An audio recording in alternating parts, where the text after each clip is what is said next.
The key turned in the lock with a smooth, familiar click. I pushed open the heavy door to our Lincoln Park brownstone, dropping my carry-on suitcase on the polished hardwood with a thud that echoed in the quiet. Expensive air. Honey, I'm home, I called out, my voice sounding strangely bright and false in my own ears. The trip to Seattle had been grueling. 3 days of back-to-back client presentations on the waterfront revitalization project. All I'd wanted was my own bed, a glass of Malbec, and the solid, warm presence of my husband. I'd caught the red eye, foregoing the planned team dinner, a surprise bubbling under my fatigue. Silence. I walked through the sleek, minimalist living room. My design. All clean lines and calming neutrals. Toward the kitchen. No Liam. The Sub-Zero fridge hummed. A single, smudged glass sat in the sink. The house felt still, but not empty. It felt waiting. Then, a sound, a muffled laugh, high and feminine, followed by the low rumble of Liam's voice. It came from upstairs. My heart, which had begun to sink, buoyed. He was home. Maybe he had a friend over. I picked up my suitcase, the wheels whispering on the stairs, trying to be quiet, to extend the surprise. Our bedroom door at the end of the hall was ajar. The laugh came again, clearer now, unmistakably Chloe's, my best friend Chloe. I felt a silly smile touch my lips. Of course, Liam must have called her to help plan my welcome home. They were probably setting up something. Champagne, maybe those tiny, overpriced cupcakes from the place on Armitage I loved. I was 2 steps from the door when Liam's voice, thick and unfamiliar, slithered through the gap. God, you're incredible. She's never like this. The words didn't compute. They were static. I froze, my hand on the cool plaster of the hallway wall. Chloe's voice, breathy and intimate, a tone I'd never heard her use with him. She's so careful. Everything has to be perfect. It's exhausting. A low chuckle. Tell me about it. The other night, she spent an hour arranging the goddamn throw pillows before book club. An hour. I stopped breathing. The air in the hallway turned to glass. I'm not careful. Am I? Chloe purred. You're fucking perfect. The sounds that followed were not the sounds of people planning a surprise. They were the sounds of our bed, the Italian linens I'd saved for, groaning under a rhythm that was obscenely wrong. The wet, hungry smack of lips, gasping, my husband's gasping, my best friend's sigh of pleasure. My body moved before my mind could command it. I took one silent, glacial step backward, then another. I retreated down the hall, into the spare room we used as an office, and closed the door with a silence that felt supernatural. I stood in the center of the room, the one with the Eames chair and the blueprint-strewn desk. The numbness was absolute, a perfect, sterile cocoon. I didn't cry. I didn't scream. I didn't throw the framed photo of the 3 of us from Napa off the desk. I looked at it. Liam, tan and grinning, his arm around me. Chloe, head tossed back in laughter, her hand on my shoulder. The sun had been bright. We'd just bought a case of an overpriced Cabernet. Soulmates. Chloe had called us that day, raising her glass. The 2 of you are just fucking soulmates. My eyes drifted to the monitor on the desk. The pet cam, a silly, whimsical purchase from months ago when we'd toyed with the idea of a puppy. We'd never gotten the dog, but the small, discreet camera still sat on the bookshelf in our bedroom, mostly forgotten. It synced to a cloud account, motion activated. The numbness crystallized into a single, sharp point of purpose. I sat down in my desk chair. It sighed under my weight. I logged into my laptop, my fingers steady. I navigated to the PetCam's portal. My username, my password, the one Liam never bothered to learn because, as he'd said, it's your thing, babe. The library of motion-triggered, clips loaded. Today's date, multiple entries, starting at 3:17 p.m. I clicked the most recent. The angle was high, looking down on the left side of our king-sized bed. The afternoon light filtered through the sheer curtains I'd agonized over.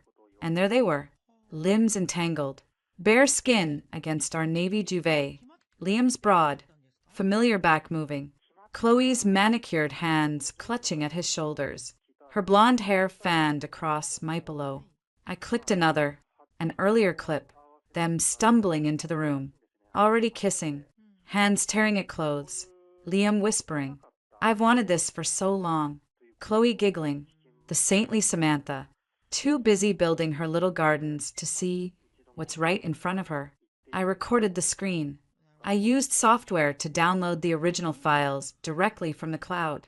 I saved them in 3 separate, encrypted locations, an external drive in my office safe, a private, password-locked cloud folder Liam didn't know about, and emailed a copy to a brand new, anonymous account I created on the spot. The process was methodical, clinical. I was a surgeon removing a tumor. I was a forensic analyst collecting evidence. The sounds from down the hall reached a crescendo, then subsided into low murmurs and lazy laughter. I heard the shower turn on in our ensuite. I stood up. I walked out of the office, back down the stairs, picked up my suitcase from where I dropped it, and walked out the front door. I didn't make a sound. I got into my Audi, which was still parked at the curb, and drove. I didn't know where. I just drove. The Chicago skyline a blur of gray and glass. An hour later, parked by the lake near Montrose Harbor, the numbness began to recede.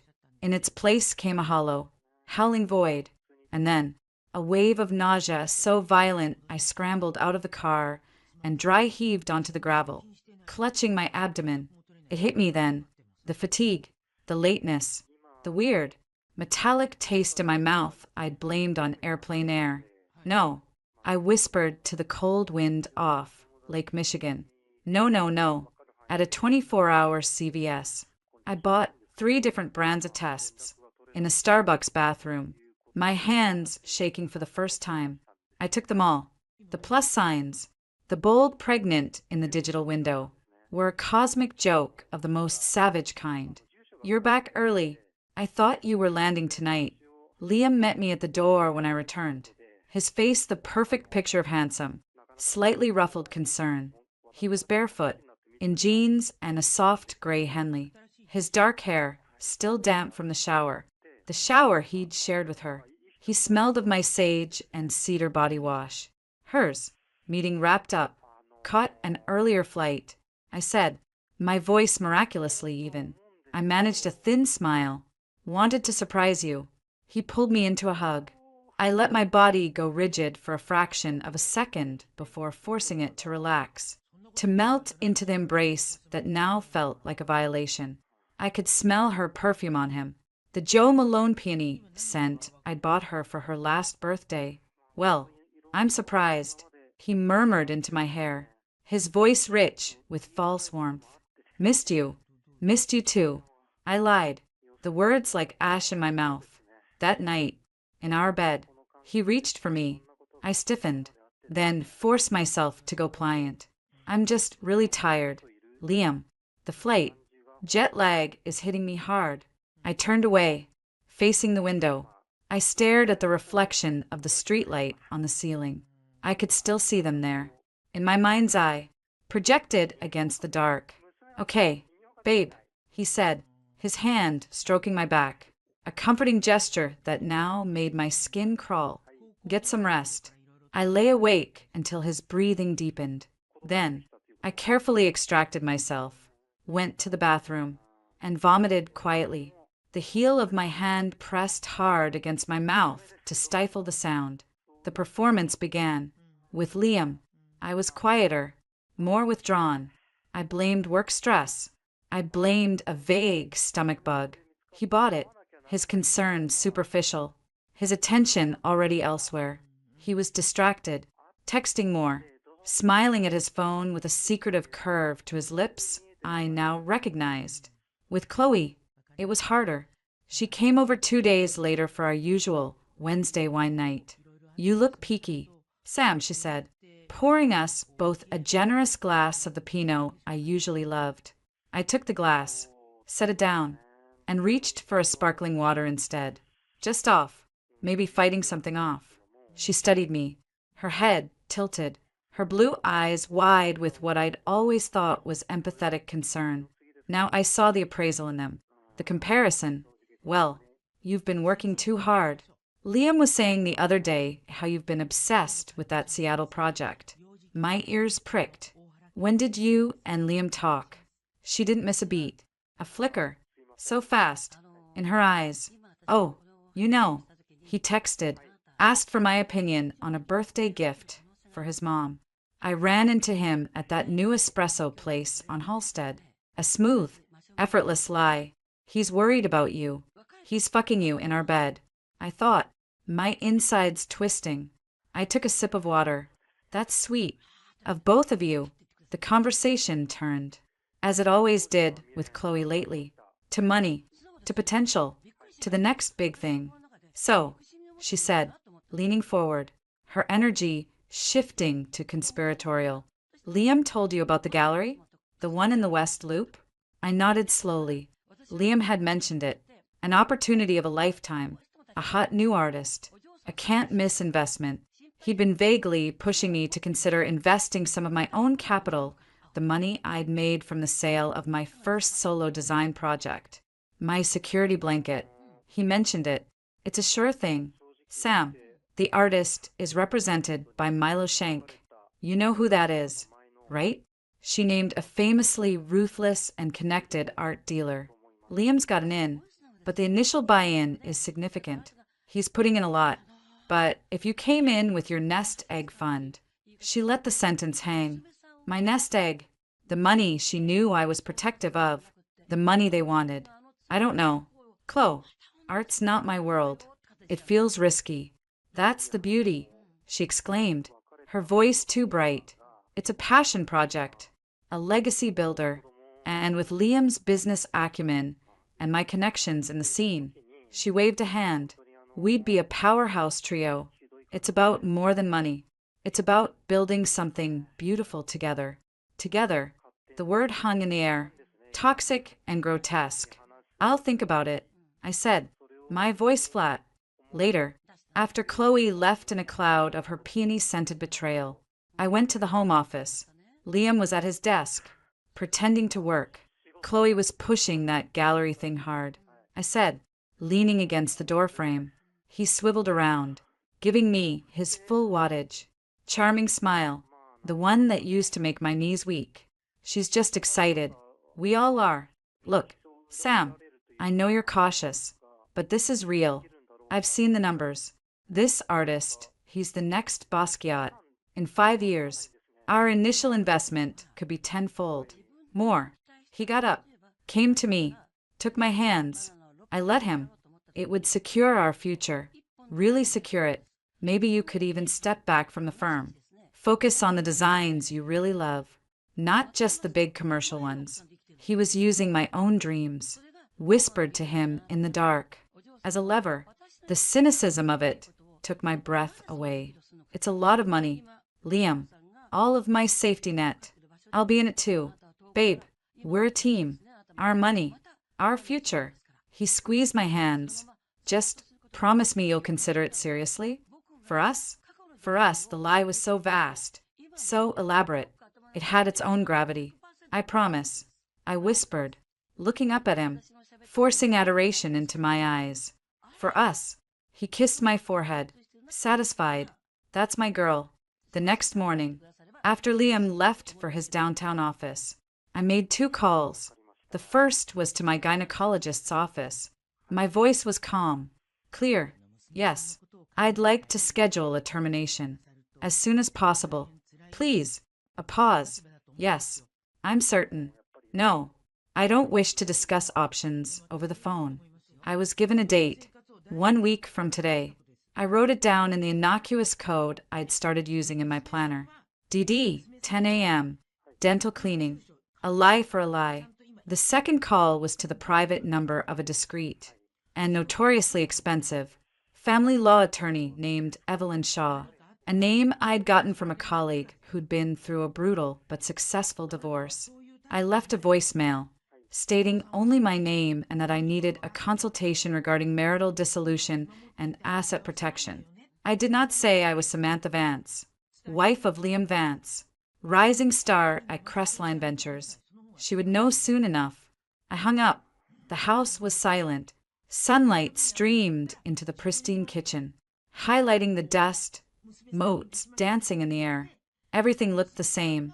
The perfect, minimalist kitchen. The view of the manicured backyard. The photos of the smiling couple on the fridge. But the crack was there. A fissure so deep and fundamental it had already shattered the foundation of my life. I stood in the center of it all. The evidence of their betrayal saved in multiple locations. The seed of a life I would not bring into this betrayal growing inside me. And a cold, hard plan beginning to form in the hollow where my heart used to be. I was not leaving. Not yet. Not without burning their perfect, deceitful world to the ground. But first, I had an appointment to keep. The morning of the appointment dawned gray and damp, a fitting scrim over the city. I dressed in soft, anonymous clothes, loose linen pants, a cashmere sweater the color of fog, armor of a different kind. Liam had left earlier for a breakfast pitch downtown. I'd wished him luck. The lie familiar, bitter pill on my tongue. "You sure you're okay?" he'd asked, pausing at the door, his brow furrowed with a convincing facsimile of concern. "You still look tired. Just to follow up with Dr. Evans," I said, invoking my primary care physician's name with ease. "Probably a lingering bug. I'll be fine." I offered a weak smile. "Don't be late for your big meeting." He'd kissed my cheek, a dry, perfunctory brush of lips, and was gone. I stood in the silent foyer, my hand pressed to the spot his lips had touched, wiping it away slowly, deliberately. The drive to the clinic was a study in autopilot.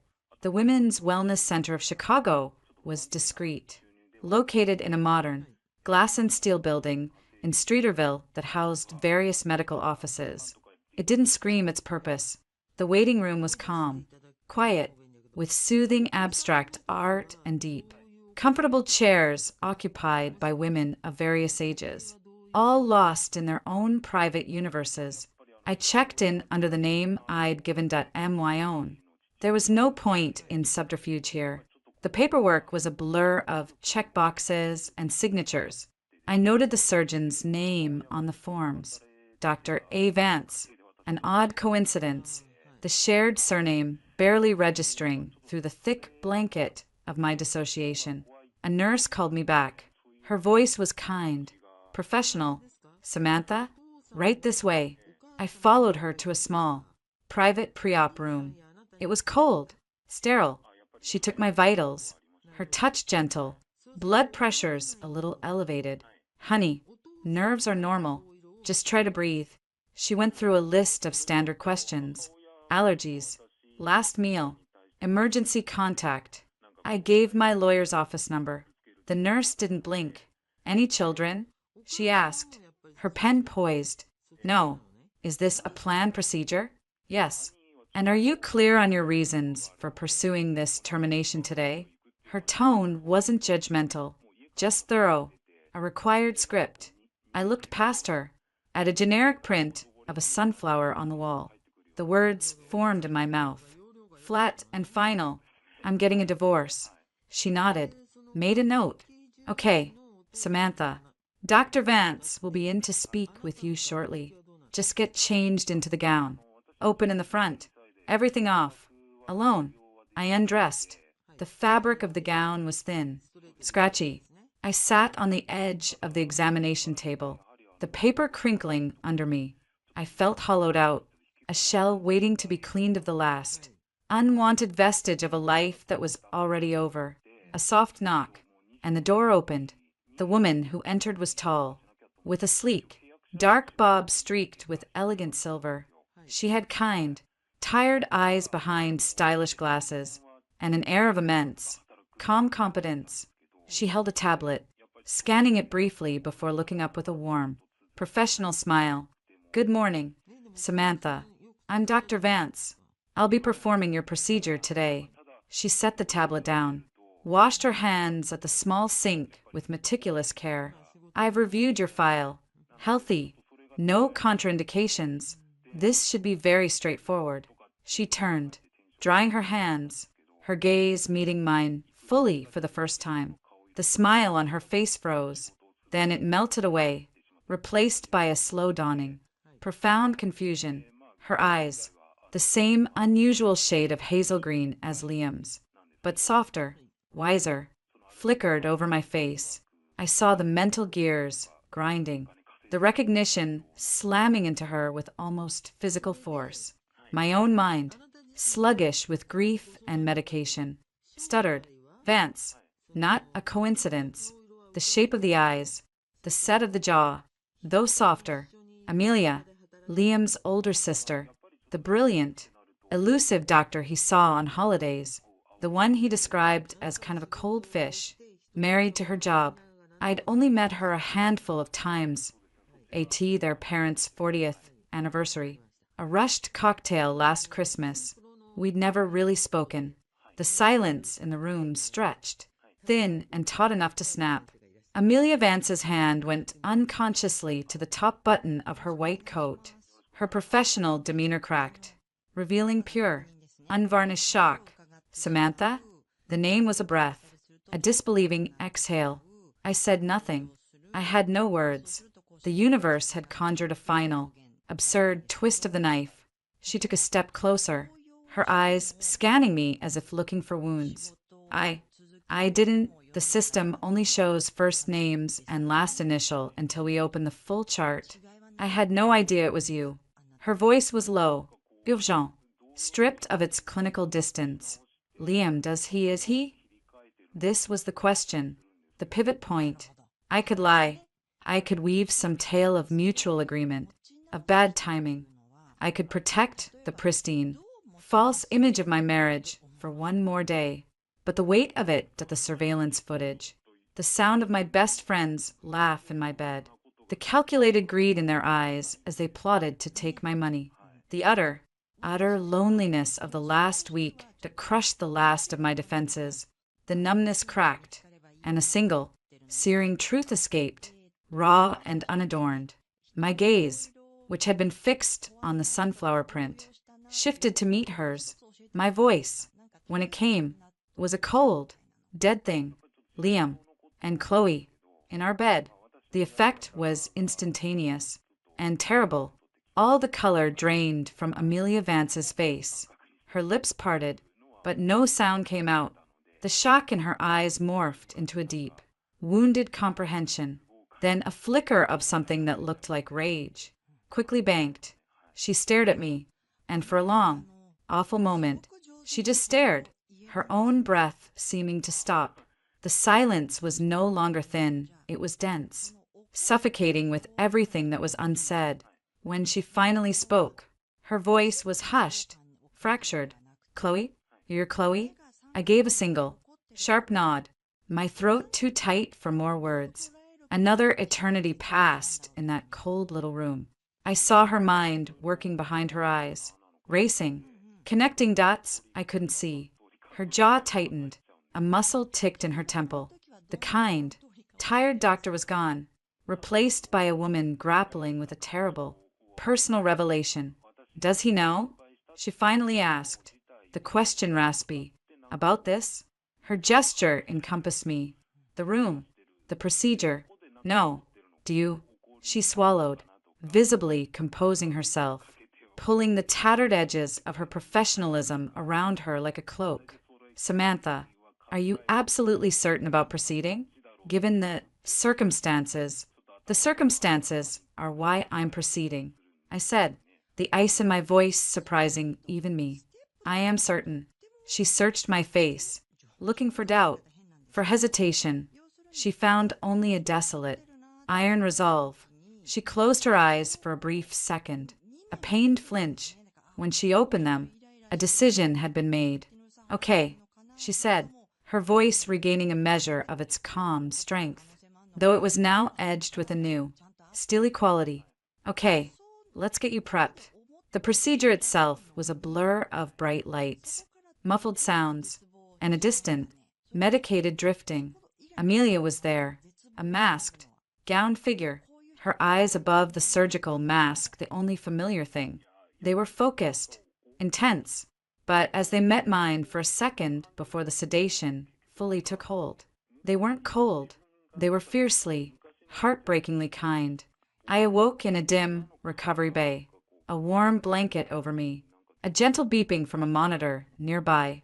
The hollow feeling was now physical, a deep, aching emptiness in my core. A different nurse fussed with my speaking in soft tones. You're doing great, sweetie. Just rest. Dr. Vance will be in to see you soon. When Amelia entered, she was no longer in scrubs, but in dark slacks and a simple cream sweater. Her white coat gone, she looked like what she was, a tired, elegant woman after a long day's work. But her expression was alert, watchful. How are you feeling? She asked, her voice low. Empty, I said. The truth, the only thing I had left. She nodded, as if that was the expected, correct answer. She checked the chart at the foot of my bed, then the monitor. Physically, everything went perfectly. You'll have cramping, some bleeding. The nurse will go over the aftercare instructions. She paused, then moved closer, pulling a stool up to sit beside me. The action was intimate, outside the normal doctor-patient protocol. Samantha, you cannot go home alone. Not tonight. The sedation, the emotional shock, it's not safe. Is there someone you can call? Your mother? A friend? A bitter, choked sound that was almost a laugh escaped me. My mother is in Sarasota, and my best friend is the one in the video. She didn't flinch. She just absorbed the information, her lips pressing into a thin line. Right. She stood up. Get dressed. I'll take you to my place. You can rest there. The offer was so stark, so direct. It cut through my fog. I can't ask you to do that. You didn't ask. I'm telling you, I'm not letting you go to an empty house or a hotel room tonight. Liam can't know you were here. Not yet. Her use of his name, so blunt, was jarring. It's not up for discussion. I'll meet you at the front entrance in 20 minutes. She left before I could protest further. 20 minutes later, shaky and wrapped in my own coat, I exited the clinic. A sleek, silver Genesis sedan pulled up to the curb. Amelia leaned over and pushed the passenger door open. Wordlessly, I got in. The car smelled of clean leather and peppermint. She didn't speak as she navigated the evening traffic, heading north, away from the glitter of downtown, toward a quieter, tree-lined neighborhood. Her condo was in a modern, secure building in Old Town. It was nothing like Liam's and my carefully curated showcase. It was warm, lived in. Books overflowed from shelves. A beautiful, worn Persian rug covered the hardwood floors. The art was bold, abstract, emotional. It felt like a real home. Guest room is down the hall. First on the right, she said, dropping her keys on a side table. Bathroom stocked with everything you might need. I'll make some tea. I stood awkwardly in the living room, unmoored. She returned with 2 steaming mugs of chamomile, handing one to me. We sat in her living room, on a comfortable sofa, the city lights twinkling in the distance through the large windows. The silence stretched, but it wasn't the hostile silence of the clinic. It was a heavy, shared space. How long? Amelia asked finally, her voice quiet in the dim room. I found out a week ago. I've known about the pregnancy for 5 days. And the affair? I walked in on them. Well, I heard them. I have video. From a pet cam. The words sounded insane. Even to me. She didn't look surprised. Just weary. Of course you do. He's never been careful. Just arrogant. She took a sip of tea. Chloe. God, I never liked her. All that performative affection. It always felt hungry. Her blunt assessment was a bomb. A recognition. They're trying to get me to invest in a gallery scheme. My money. My nest egg. I heard the tremor of betrayal creeping back into my voice. Amelia's head snapped up. The West Loop thing? With the so-called next Basquiat. When I nodded, stunned, a humorless smile touched her lips. He tried to get me to invest 6 months ago. Something about diversifying a doctor's portfolio. I had a friend at the Art Institute look into it. The artist is a hack. The gallery is a money laundering front for a group Milo Schenk is tangled up with. It's a sinkhole. The confirmation was a shock, but also a grim relief. You didn't warn him? I did, she said, her voice turning cold. He told me I was being paranoid, that I didn't understand the art world, that I'd always been jealous of his knack for the big win. She set her mug down with a sharp click. He's not just cheating on you, Samantha. He's planning to financially eviscerate you on the way out. This gallery, push, it's not just about the money. It's about control. It's about making you complicit in your own ruin. So when it all goes south, he can throw up his hands and say, well, you agreed to it, babe. It's what he does. The pieces clicked into a more horrifying whole. What do you mean? It's what he does? Amelia looked at me for a long moment, a war playing out behind her eyes. Loyalty to blood versus the truth. The truth won. She let out a long, weary sigh, the sound of someone setting down a heavy burden they'd carried alone for too long. When we were in our 20s, our grandfather died. He left us both trust funds. Mine was larger, because I was in med school, drowning in debt. Liam was furious.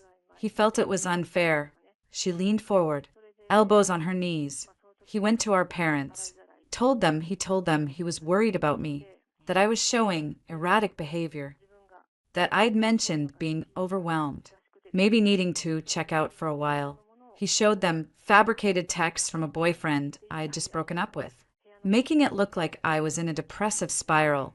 He suggested, for my own safety, that they petitioned to have me declared temporarily unfit to manage my finances, to have my trust fund put in conservatorship.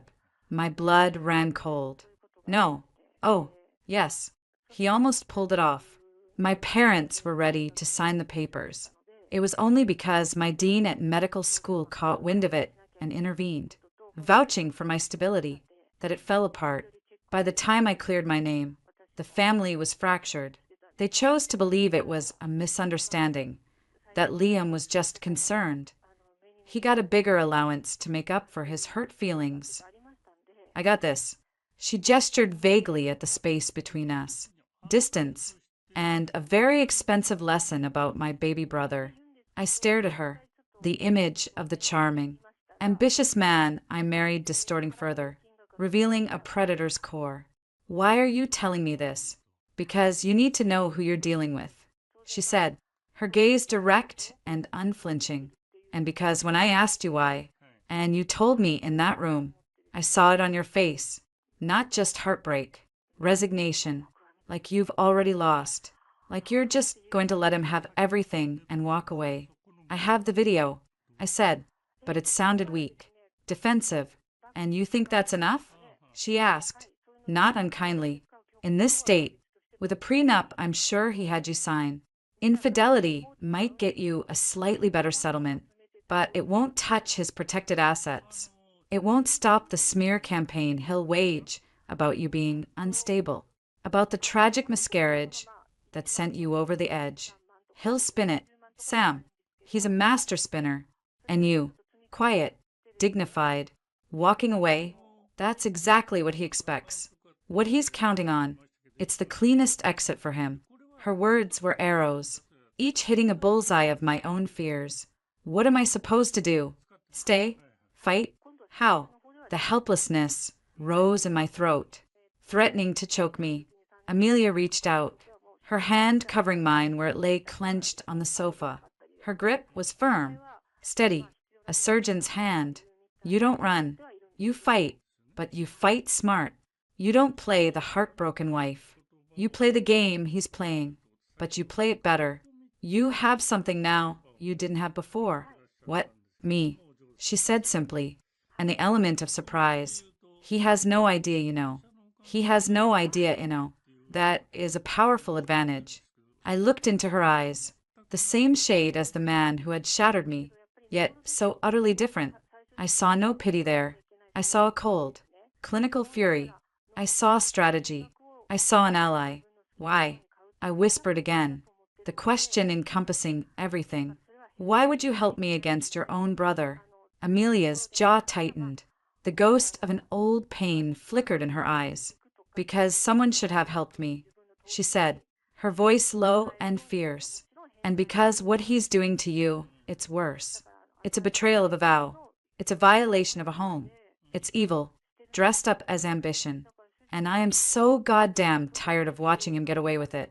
In the quiet of her living room, with the remains of my old life lying in ashes around me, a new, dangerous thing was born. It wasn't hope. It was colder, harder. It was purpose. I turned my hand under hers and gripped it back. I woke in a strange bed, in a silent, sun-drenched room. For a disoriented moment, the familiar contours of my own bedroom failed to materialize. Then, the previous day, that the clinic, the confession, the quiet fury in Amelia Vance's eyes crashed back into me, a physical weight on my chest. The hollow ache in my abdomen was a dull, persistent reminder, not of loss, but of a surgical extraction, a necessary, brutal excision. The smell of coffee and something buttery brioche drifted into the room. My stomach, empty and sour, clenched. I pushed myself up, wincing at the cramp that followed. On the nightstand, next to a glass of water, was a bottle of prescription-strength ibuprofen and a note in elegant, slanted script. Sam, take these with food. Help yourself to anything. I'm on a call in the study. I took the pills, washing them down with the cool water. Moving carefully, I padded out to the living area. The morning light made the space feel even more welcoming. On the kitchen island, a perfect brioche loaf sat on a board next to butter, jam, and a fresh pot of coffee. It was a kind of quiet, efficient care I hadn't experienced in a long time. Liam's idea of care was sending a generic thinking of you, text or buying the most expensive version of a thing. It was never this, observant. A low murmur came from a room down a short hallway. The door was ajar. I hesitated, then moved closer. No, Richard, I understand the protocol, but the patient's hematology panel from Tuesday is inconsistent with the presentation. I want it redrawn before we proceed with the consult. Amelia's voice was calm, authoritative, leaving no room for argument. A pause. Today, please, and page me directly with the results. She ended the call. I knocked softly on the doorframe. She was at a sleek, stand-up desk, facing a window that overlooked a small, professionally landscaped garden. She turned, and the professional mask from the clinic and the intense confidant from last night had settled into something softer, more neutral. She was still in loungewear, cashmere pants, and a simple tee, her dark hair, slightly messy. You're up. How are you feeling? She asked, her gaze clinical for a second, assessing, sore, empty, but clear. It was the truth. The emotional static that had plagued me for a week was gone, burned away by the crucible of yesterday, leaving behind a bleak, sharp-edged clarity. Good. The clarity is good. It means you're not in shock anymore. She gestured toward the kitchen. Eat something. We need to talk. And I find these conversations go better with carbohydrates. I complied, spreading butter on a piece of the rich, golden bread. It tasted like ashes, but I forced it down. Fuel. Amelia joined me, pouring herself more coffee. She leaned against the counter, watching me. You're wondering if you can trust me, she stated, as if reading a chart. It's the logical question. I'm his sister. Blood is supposed to be thicker than water, and all that sentimental nonsense. I met her gaze, not denying it. It's the only question that matters. She nodded. Let me tell you a story. Then, Not the trust fund story. An earlier one. I was 17. Liam was 15. She took a sip of coffee, her eyes distant. We had a summer house on Lake Geneva. There was a neighbor boy, Todd, a sweet, awkward kid who followed Liam around like a puppy. Liam convinced him that the daughter of another neighbor, that the beautiful, popular girl named Chelsea, that had a crush on him, fabricated notes. The whole bit. He had Todd convinced that Chelsea wanted him to sneak over to her house one night, to her bedroom balcony. It was a setup. Of course, Chelsea was away at tennis camp. Her father, a former Marine, was home with a new shotgun he was proud of. A cold knot formed in my stomach, worse than the cramping. Liam knew all this. He gave Todd the wrong date for Chelsea's return. He loaned him our father's expensive binoculars to get a good look at the layout. He even helped him practice climbing the trellis. Amelia's voice was flat, devoid of emotion, which made the story all the more horrifying. Todd went, got halfway up the trellis. Mr. Barnes came out onto the balcony, saw a peeping Tom with binoculars, and fired a warning shot into the air. Todd fell, broke his arm in 2 places. The police were called. It was a huge scandal. My God, I breathed. At the police station, when our parents arrived, Liam was the picture of shocked concern. He said Todd had been acting strangely lately, obsessed with Chelsea. He'd Trieto talk him out of it. He tearfully admitted he'd lent him the binoculars weeks ago for birdwatching, never dreaming. Our parents, the police, they ate it up. The poor, misled boy, influenced by the troubled, lovesick Todd. Liam got a stern talking to about being more careful with his things. Todd's family moved away by the end of the summer. His father lost his job over the distraction. Liam? She gave a sharp, humorless laugh. He got the new racing bike he'd wanted, a reward for being so honest under pressure. I tried to tell my parents what really happened. They said I was jealous, that I was trying to cause trouble because Liam was more popular. That was the first time I realized my brother wasn't just mischievous. He was a sociopath with a golden tongue, and he enjoyed it. The manipulation, the control, the way he could make people see the sky as green if it served him. The story landed in the quiet kitchen with the force of a physical blow. It was a prequel, a key to understanding the man I'd married, the charming risk-taker, the persuasive pitchman. It was all a refined, adult version of the boy who destroyed a neighbor for a bicycle. Why are you telling me this? I asked again, the question now layered with a dawning horror. Because you need to understand the enemy's playbook. It's never just about the goal. It's about the narrative. He's already building his. The distracted, overworked wife, the emotional distance, your sudden decision to end the pregnancy, which he will find out about eventually. Trust me, that will be the centerpiece. She was unstable. I was worried. I tried to save the marriage, but she was so cold, so detached. The loss of the baby, it broke her. Amelia's impression of Liam's concerned, regretful tone was chillingly accurate. He'll weep for the cameras. Sam, he'll be the tragic, wronged husband. And you? You'll be the heartless career woman who abandoned her family, or the unhinged hysteric, whichever suits him better in the moment. The pieces of my own shattered reality rearranged themselves into this new, monstrous image.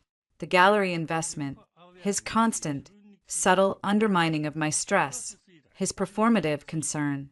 It wasn't just cruelty, it was strategy. He was laying the groundwork for my demolition. What do I do? The words were a whisper, stripped of everything but a raw need for direction.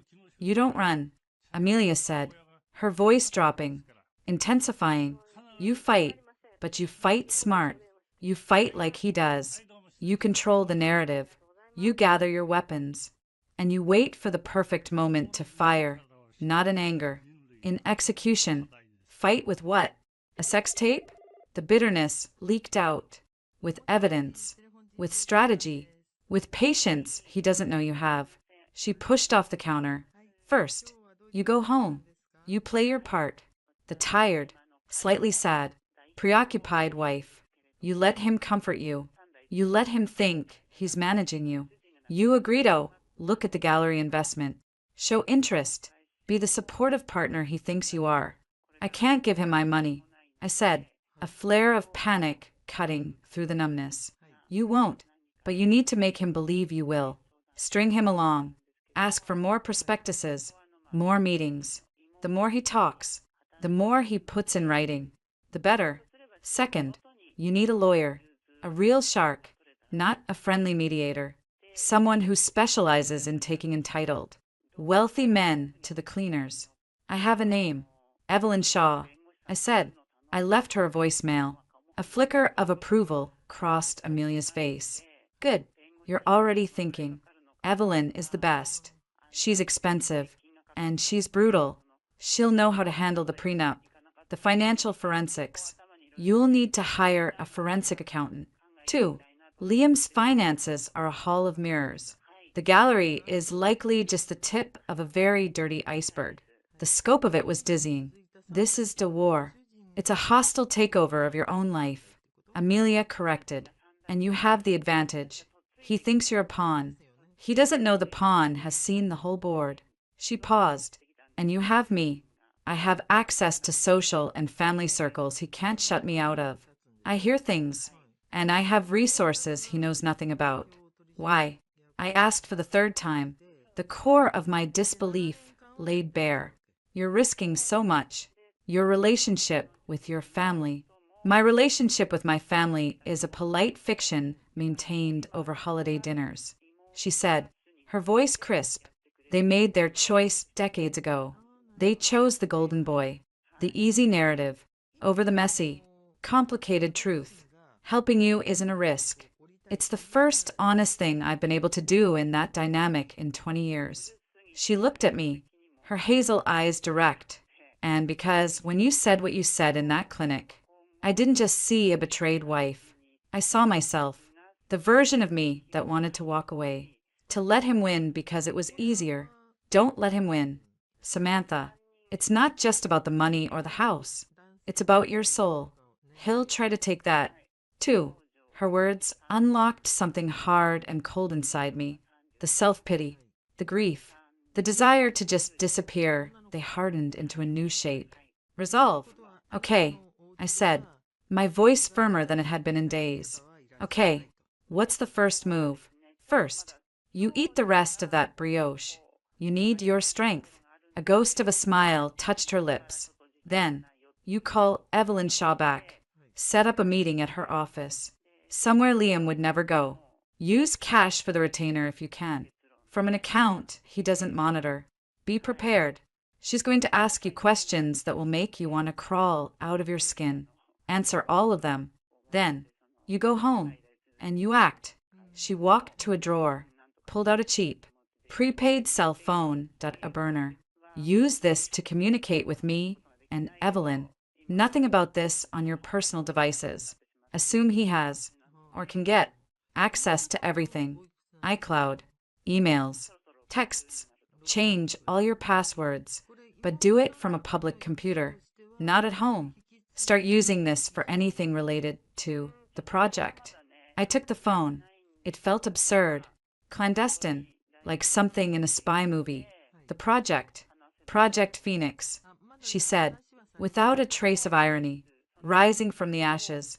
Returning to the brownstone felt like walking onto a stage. Every piece of furniture, every piece of art, felt like a prop. I half expected to see a film crew.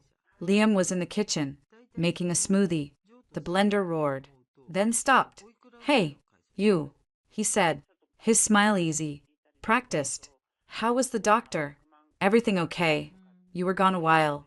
Just a stubborn bug, I said, setting my purse down, keeping my movements slightly sluggish. Dr. Evans ran some tests. Said to rest. Hydrate. Boring stuff. I met his eyes, forcing a weak smile. How was your pitch? In the bag, he said, his chest puffing slightly. They loved it. We're signing the term sheet next week. He came over, pecked my forehead. You look pale. You should lie down. I think I will. I started toward the stairs, then paused, turning back. The actress in my own life, hitting her mark. Oh, and I've been thinking about the gallery thing. His attention, which had been drifting to his phone, snapped back to me. Yeah, I'd like to see the full business plan, the numbers. If we're going to do this, I want to do it right, be a real partner in it. I let a thread of excitement, of being drawn into his world, color my voice. His face lit up with a triumphant gleam that he quickly tried to temper. Really? That's amazing. Sam, I knew you'd see the potential. Chloe will be thrilled. Let's not get ahead of ourselves, I said, holding up a hand, playing the cautious, detail-oriented partner. I need to see the data first, but I'm interested. Of course, of course. I'll have Chad send over everything first thing tomorrow. He beamed, the picture of the supportive, successful husband bringing his wife into a brilliant venture. This is going to be huge for us. Babe, a real game changer. I nodded, letting his enthusiasm wash over me. I hope so. I turned and walked upstairs, the smile melting from my face the moment I was out of his sight. In my home office, with the door locked, I powered on the burner phone. There was one contact already programmed. I typed a message. I'm in. The performance has begun. The reply came almost instantly. Good. Remember your lines. And watch your back. The stage is more dangerous than the audience knows. I looked out the window at the manicured backyard I'd designed. The perfect, peaceful scene. It was all a set.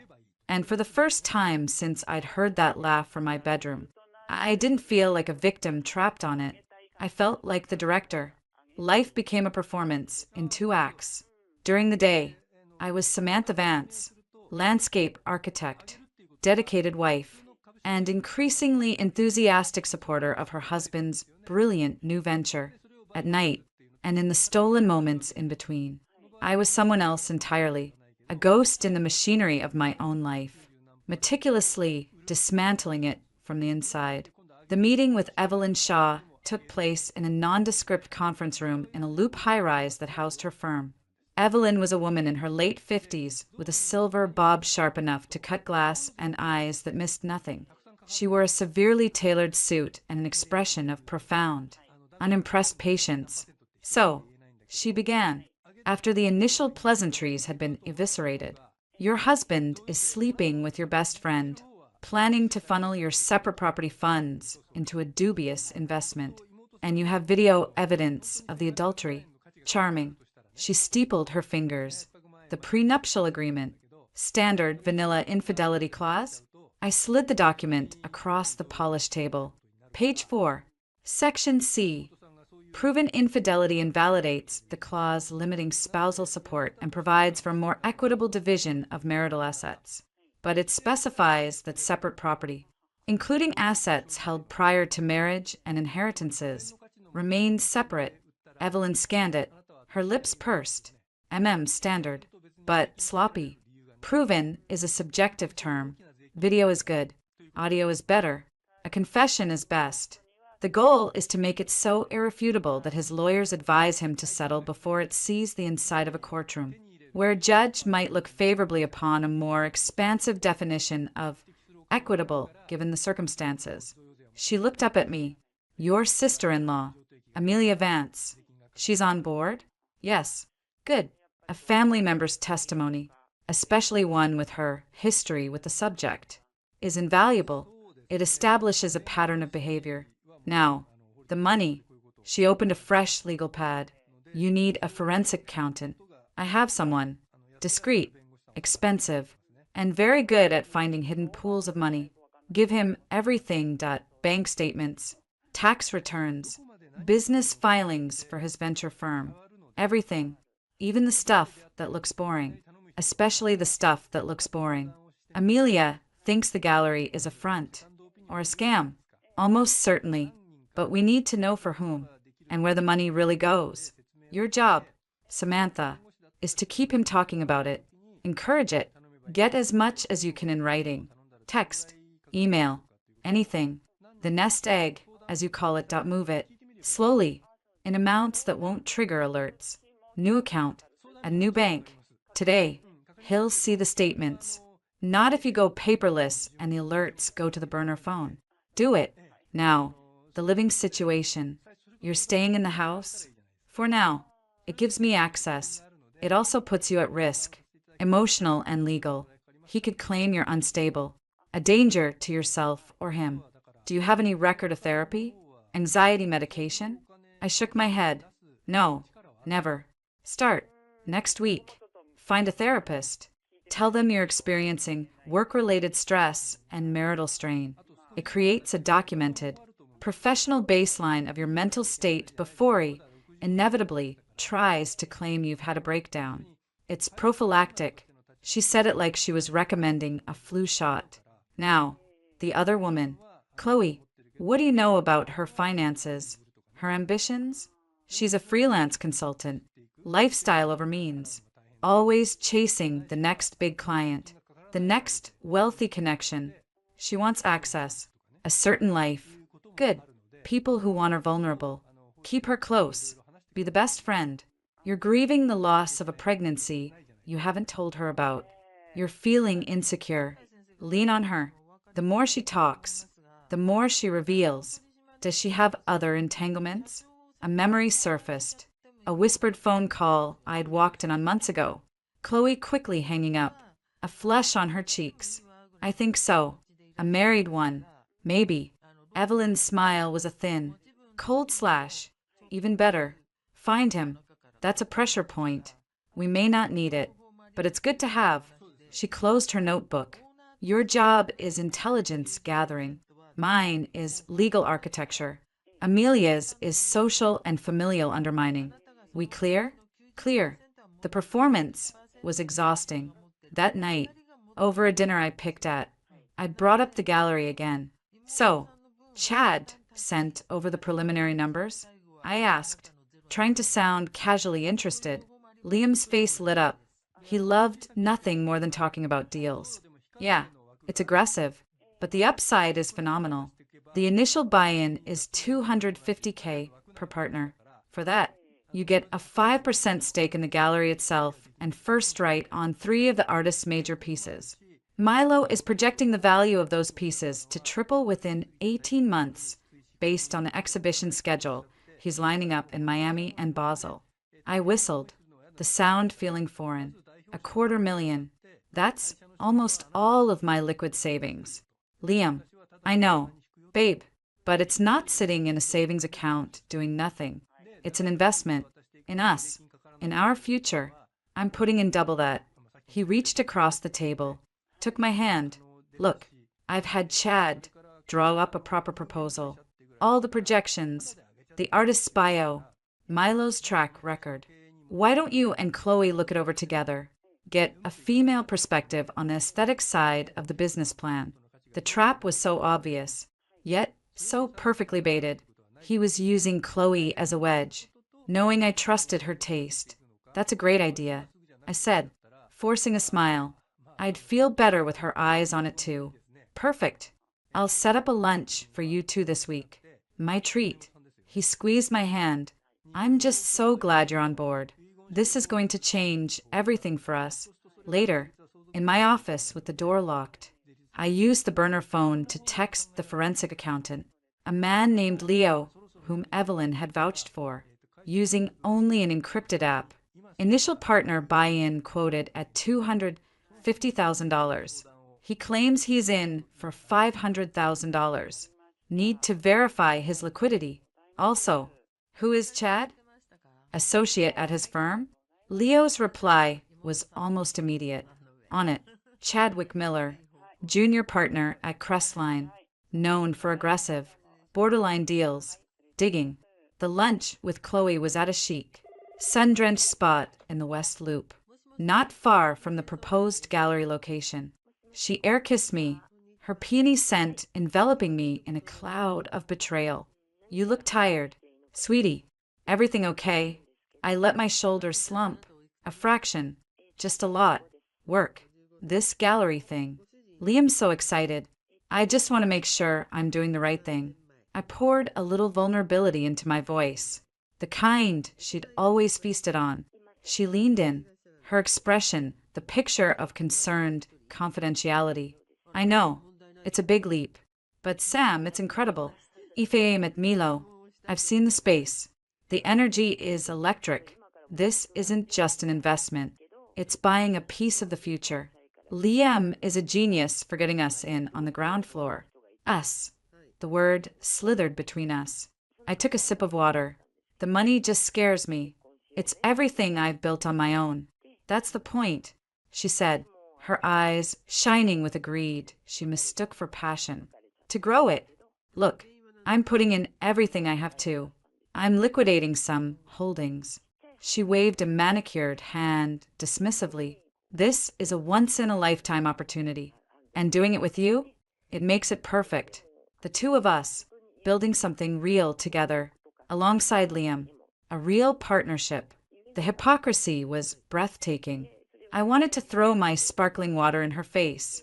Instead, I nodded slowly, as if swayed. When you put it like that, I just need to see the hard numbers. Liam said Chad sent them?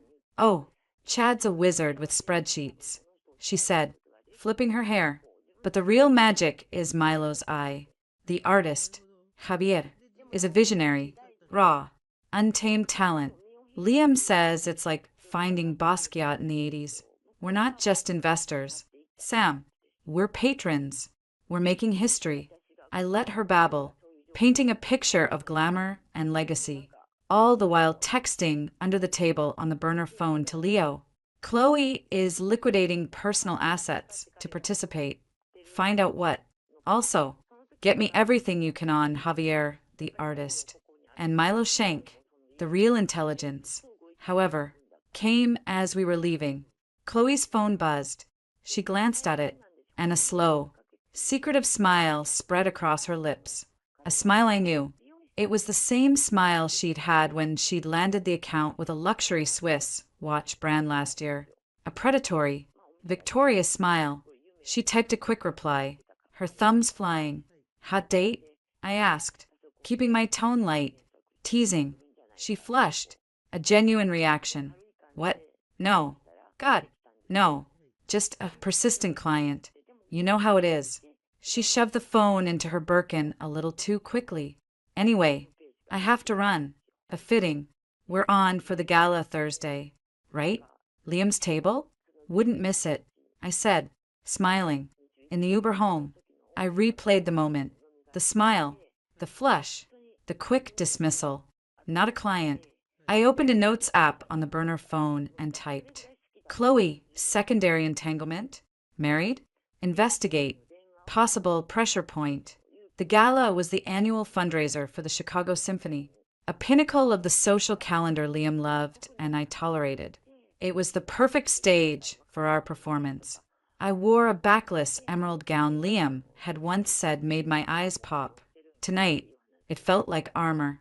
Amelia was there, of course, on the arm of a distinguished-looking cardiologist. We exchanged the barest nod across the crowded room. A flicker of solidarity. Liam was in his element, schmoozing with donors and board members, his hand a permanent, possessive fixture on the small of my back. Chloe glittered at a nearby table, holding court with a group of art world hangers-on, shooting me the occasional gleaming, complicit smile. During a lull, as a string quartet played, Liam pulled me aside near a potted fern, his voice a low, intimate murmur. You're a vision tonight. Everyone saying so.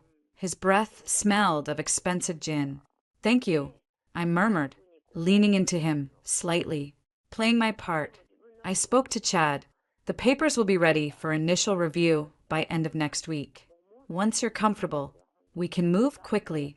Milo has other investors circling, but I told him my wife gets first refusal. He grinned, the proud provider. He understands. Family first. The hypocrisy was so thick I could taste it. I can't wait to see them. I breathed, looking up at him with what I hoped was convincing admiration. It was then that Amelia materialized at our side, a glass of champagne in hand. Liam, Samantha, you both look wonderful. Her smile was polite, familial. Amelia, I didn't know you were coming, Liam said, pulling her into a brief, brotherly hug that looked genuine to anyone who didn't know better. Last-minute ticket. A donor couldn't make it. She turned her smile to me. Samantha, that color is stunning on you. How are you feeling? You looked a bit peaky at the family brunch last month. A perfect, innocent probe. I'd missed a Vance family brunch, claiming a work deadline. Just a hectic season, I said, but better now. Thank you. Amelia's gaze shifted to Liam, her expression turning subtly serious. I actually wanted to ask you, Liam, about that gallery you mentioned to Dad, the West Loop project. He was quite intrigued. Liam's posture straightened, sensing an opportunity. Really? I'd be happy to talk to him about it. It's a solid opportunity, I'm sure, Amelia said, her tone light but with an edge. It's just, Dad mentioned he ran the name Milo Schenk by his friend at the Attorney General's office, the one who handles financial fraud. Apparently, Mr. Schenk's name has come up in a few inquiries. Nothing proven. Of course. She took a delicate sip of champagne. Probably just gossip. The art world is so catty, but you know how Dad is. Cautious. I watched the play of emotions on Liam's face. Surprise, irritation, then a forced, easy charm. Oh, I've heard the rumors. Jealous competitors. Milo is disruptive. He makes waves. That always ruffles feathers in the old guard establishment. But his track record speaks for itself. The returns he generates for his partners are legendary. I'm sure you've done your due diligence, Amelia said, her smile never wavering. I just thought you should know what Dad's hearing. Family should look out for each other, right? She reached out and squeezed his arm, a sisterly gesture that seemed to placate him. Absolutely. Thanks, Ames. I'll give him a call. Set the record straight. He was already glancing over her shoulder, looking for the next, more important connection. Amelia caught my eye for a fraction of a second. The message was clear. The seed of doubt had been planted in the family council. Liam would now have to work to defend his golden goose, which would make him push harder, talk more, and potentially make mistakes. Later, in the ladies' room, as I pretended to fix my lipstick, I overheard two society women gossiping at the sinks. Chloe D'Angelo? Yes. With Liam Vance. No, the wife's over there in green. Gorgeous. I heard Chloe's been very busy, though. Seen having very cozy dinners at the Violet Hour with Martin Thorne. You know, the hotel magnate? The one with the wife who just had the twins? Scandalous. I froze, lipstick in hand. Martin Thorne. A name. A married name. A pressure point. When I returned to the table, Chloe was laughing too loudly at something one of Liam's colleagues had said, her hand on his arm. Liam was basking in the attention, his eyes lingering on her. They were getting sloppy, emboldened by my perceived ignorance. I sat down, smoothing my emerald gown. I felt a strange calm settle over me. The web was indeed being woven, but I was no longer the fly. I was the spider, sitting quietly in the center, feeling the vibrations along each silken strand. Liam and Chloe were spinning their own threads of greed and deceit, believing they were building a trap for me. They didn't yet realize they were entangling themselves. Evelyn Shaw's office smelled of old money, lemon polish, and ruthless efficiency. I sat across from her, the low hum of Chicago traffic 30 floors below, a distant reminder of a normal world. Leo, the forensic accountant, a wiry man with the tired eyes of someone who'd seen too many secrets, clicked a button on his laptop. A complex spreadsheet bloomed on the wall screen. It's a shell game, Leo said, his voice dry. The gallery, Axiom Contemporary, is owned by a holding company registered in Delaware. That company is owned by another, registered in the Caymans. The ultimate beneficiary is a trust. Milo Schenk is a signatory, But the funds, they're not buying art. They're moving into real estate in Miami, into cryptocurrency wallets, into what looks like debt repayment for a Vegas nightclub consortium with questionable ties. Evelyn leaned forward, a predator's glint in her eye. So it's a conduit, for laundering or for straight-up theft. Probably both. Liam's investment, $500,000, as he told Samantha. Leo confirmed, but it's not from his portfolio at Crestline. It's from a personal line of credit he took out, secured against your joint property, the Brownstone. He also diverted $200K from a Crestline-administered venture fund that a clear breach of fiduciary duty. He's all in, and he's swimming in deep, dirty water. The pieces clicked, cold and hard. He wasn't just betraying me, he was gambling everything, illegally, on a scam. And he wanted my money in the pot too. The other woman, Chloe D'Angelo. Leo continued, pulling up another file. She liquidated a 401k from a brief stint at a PR firm and took a $50K cash advance on her credit cards. She's maxed out. She's also, as suspected, involved with Martin Thorne of the Thorne Hotels, wired dinners, hotel room charges under his business account at the Peninsula. His wife, Beatrice Thorne, is on the board of the Art Institute and the Symphony Women's Auxiliary, a force of nature. She has no idea. Evelyn allowed herself a small, cold smile. Excellent. Pressure points identified. Samantha, your move. I took a breath. The plan Amelia and I had discussed with Evelyn was risky, but it was time to stop gathering and start acting. We give them what they want, or make them think we are. That night, I presented Liam with a bottle of his favorite scotch. I've been thinking, I said, pouring us 2 fingers each. About the gallery, about us. He watched me, cautious, hopeful. Yeah, I've been so hesitant, fearful. This whole nest egg thing, it's been my security blanket, but it's also been a wall between me and real opportunity, between me and really being your partner. I looked down, as if ashamed. You're out there building empires, and I'm watering ferns. He moved to me, taking the glass from my hand. Hey, your work is incredible. Those gardens are pretty. I finished, looking up at him with what I hoped was vulnerability mixed with newfound determination. But this, Axiom, it's legacy. You were right. I've spent a week with the numbers Chad sent, and Chloe's passion is infectious. I want in, all in. His eyes widened, the triumph barely contained. All in? The full 250? The full 250. I confirmed, then paused, biting my lip, but on one condition. Anything. I don't just want to be a silent partner. I want a seat at the table. I want to be involved in the artist selection, the curation. It's my taste, my design. That's what I bring. If we're doing this, I'm not just writing a check. I'm building this with you. It was a masterstroke. Evelyn's idea. A demand for involvement would make my sudden enthusiasm more believable, and it would give me a legitimate reason to be in meetings, to see communications, to gather more evidence.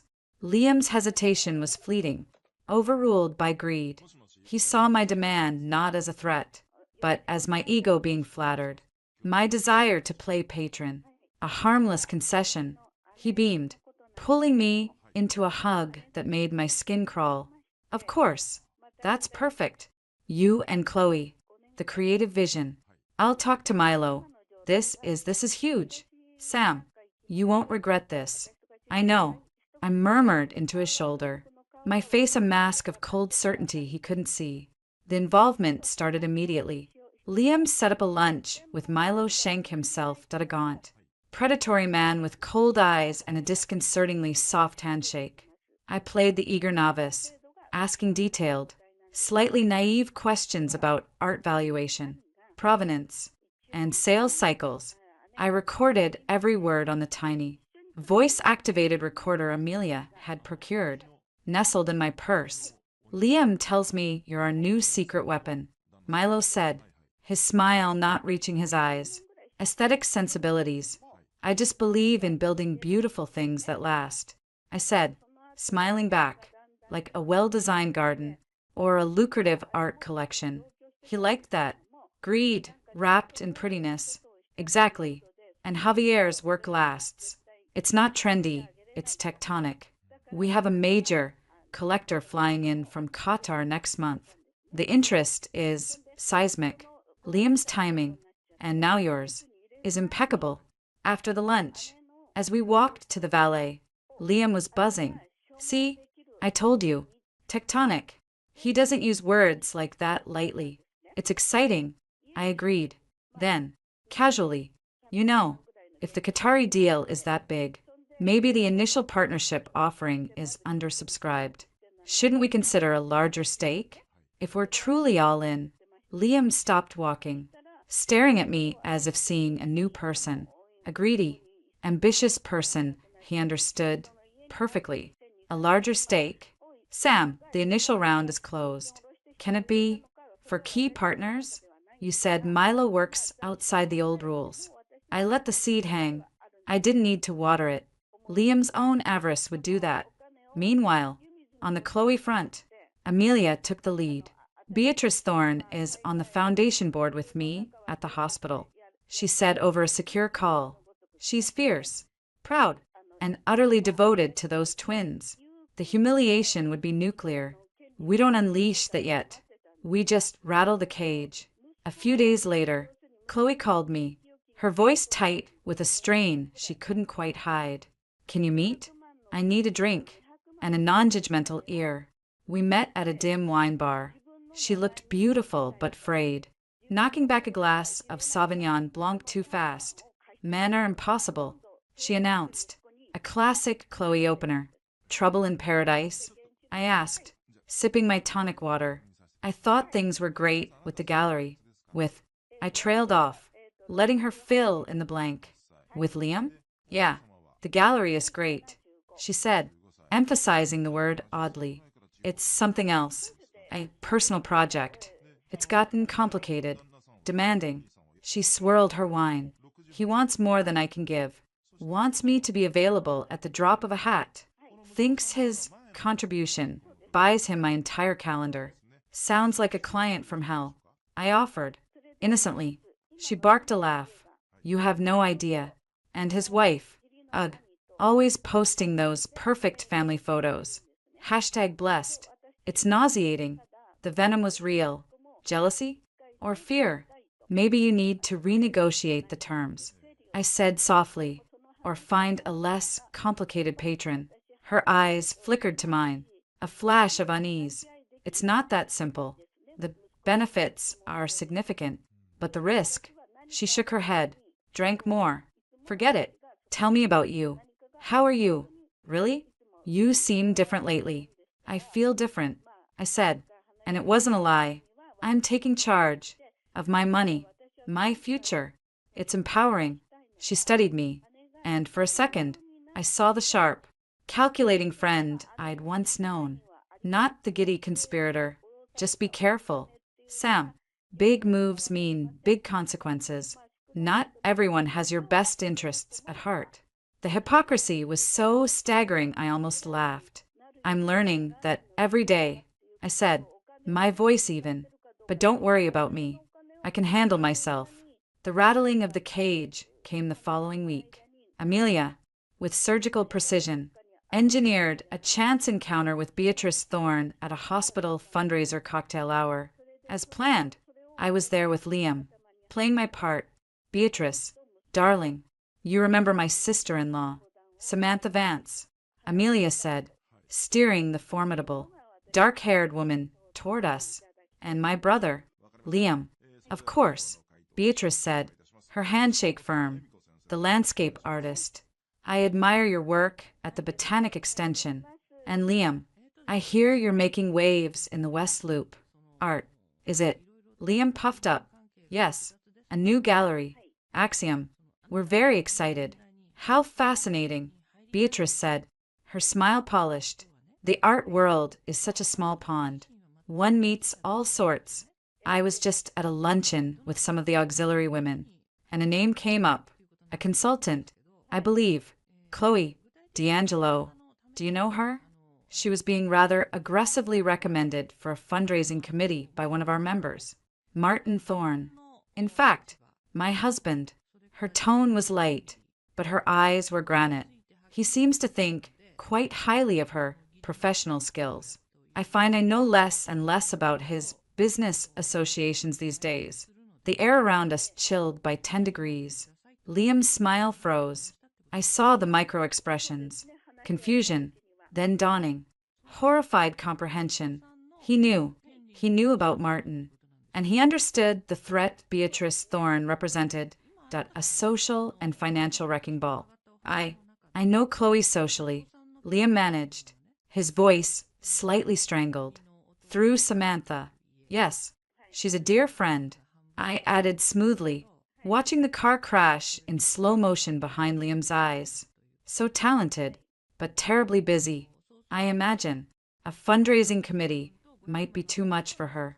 She seems to have her hands quite full with her existing clients. Beatrice's gaze sharpened, flicking between Liam's pale face and my calm one. A silent message was sent and received. I'm sure you're right, she said, her voice dropping to a conspiratorial murmur meant only for us.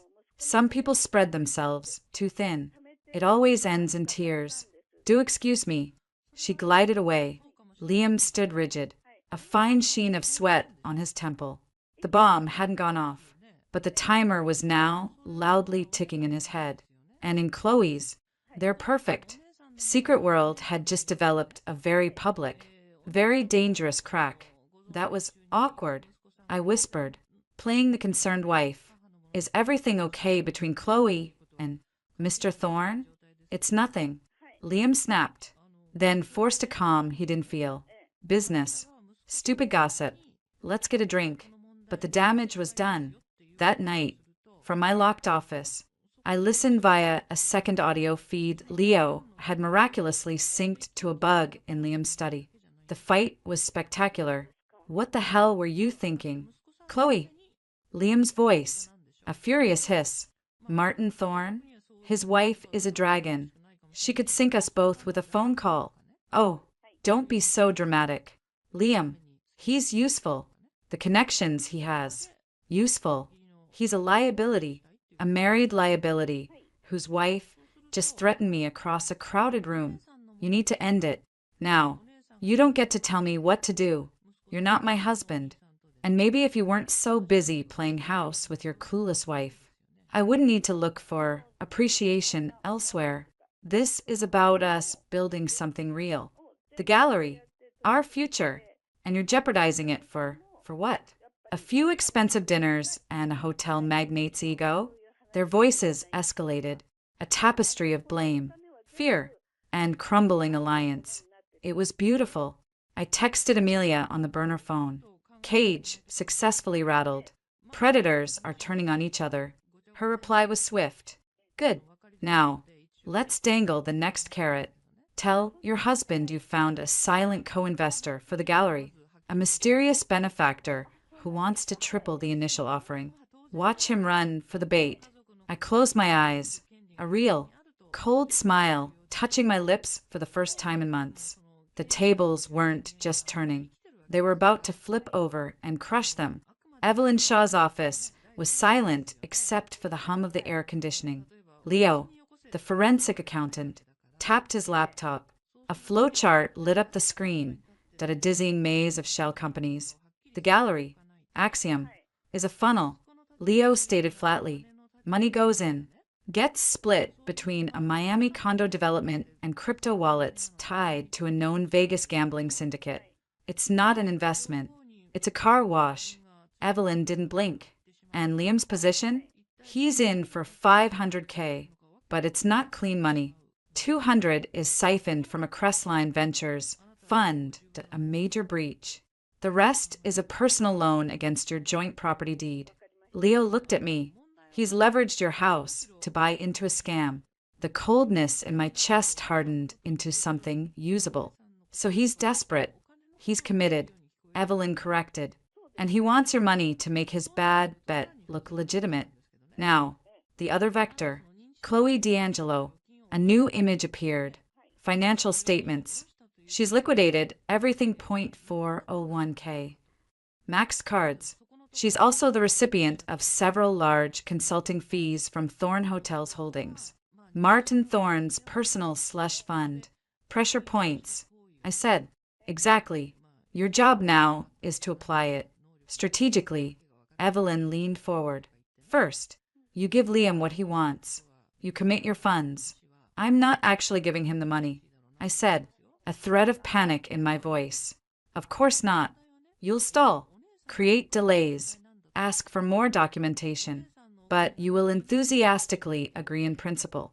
You'll also dangle a larger opportunity. A faint smile touched her lips. You've done research. You found a silent co-investor, that a reclusive European collector you met through your design work. This investor is interested, but only if the initial offering is expanded. They want $1 million stake, which would require matching funds from the existing partners. I saw it immediately. We bait him to put in more. Illegally. He's already done it once. The greed is in charge now, not the sense. He'll do it again, and we'll be watching. She turned to Leo. I need a full trace on every dollar Leo moves. I want to be able to show a judge the exact path from his client's pockets to Milo Shank's nightclub debts. On it. Second, Evelyn continued, looking back to me. Chloe, her instability is a gift. We don't confront her. We let her unravel. Amelia will handle the social side. You, Samantha, will be her best friend. The one person she can confide in as her world gets shaky. I'm in. All in. I said the words to Liam in our living room that evening, clutching a printout of the gallery prospectus, like a lifeline. I've been thinking small, protecting my little pile. But you're right. This is about legacy. I want the full partner stake. The relief and triumph on his face was visceral. He pulled me into a hug. I knew you'd see it. This changes everything. Sam. I leaned back, a new, calculated energy in my eyes. But I've been looking at the numbers. If Javier is the next Basquiat, and the Qatari interest is real, a 5% stake is crumbs. We should be going bigger. Liam's smile faltered, replaced by intrigue. Bigger how? I was at a design conference in Berlin last fall. I met a man, Klaus Richter, old German family, huge private art collection, very discreet. We stayed in touch. I casually mentioned Javier's work last week. He's intrigued. Very. Liam went still. Intrigued how? He's looking for a significant, off-the-books entry into the contemporary market. He's talking $1 million, but he doesn't want a diluted share. He wants a major chunk, which means the initial partner pool needs to be reopened, and the existing partners need to match the expansion to keep their percentage. I let the idea hang. A juicy, forbidden fruit.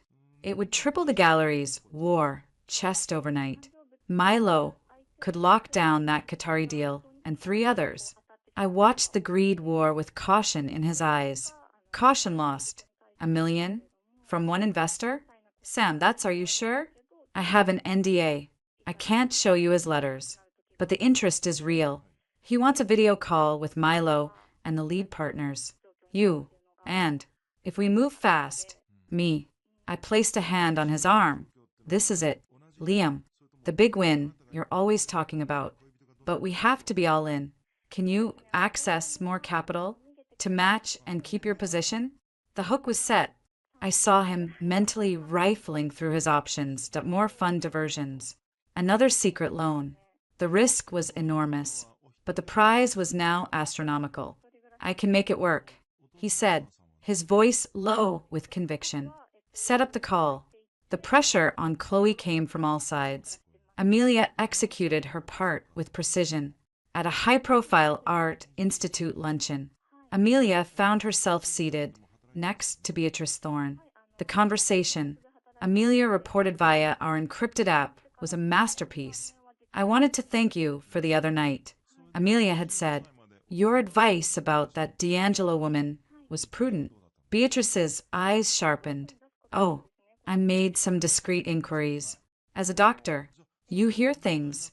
Her professional relationship with your husband seems to involve a lot of late-night strategy sessions at the peninsula, charged to his corporate suite account.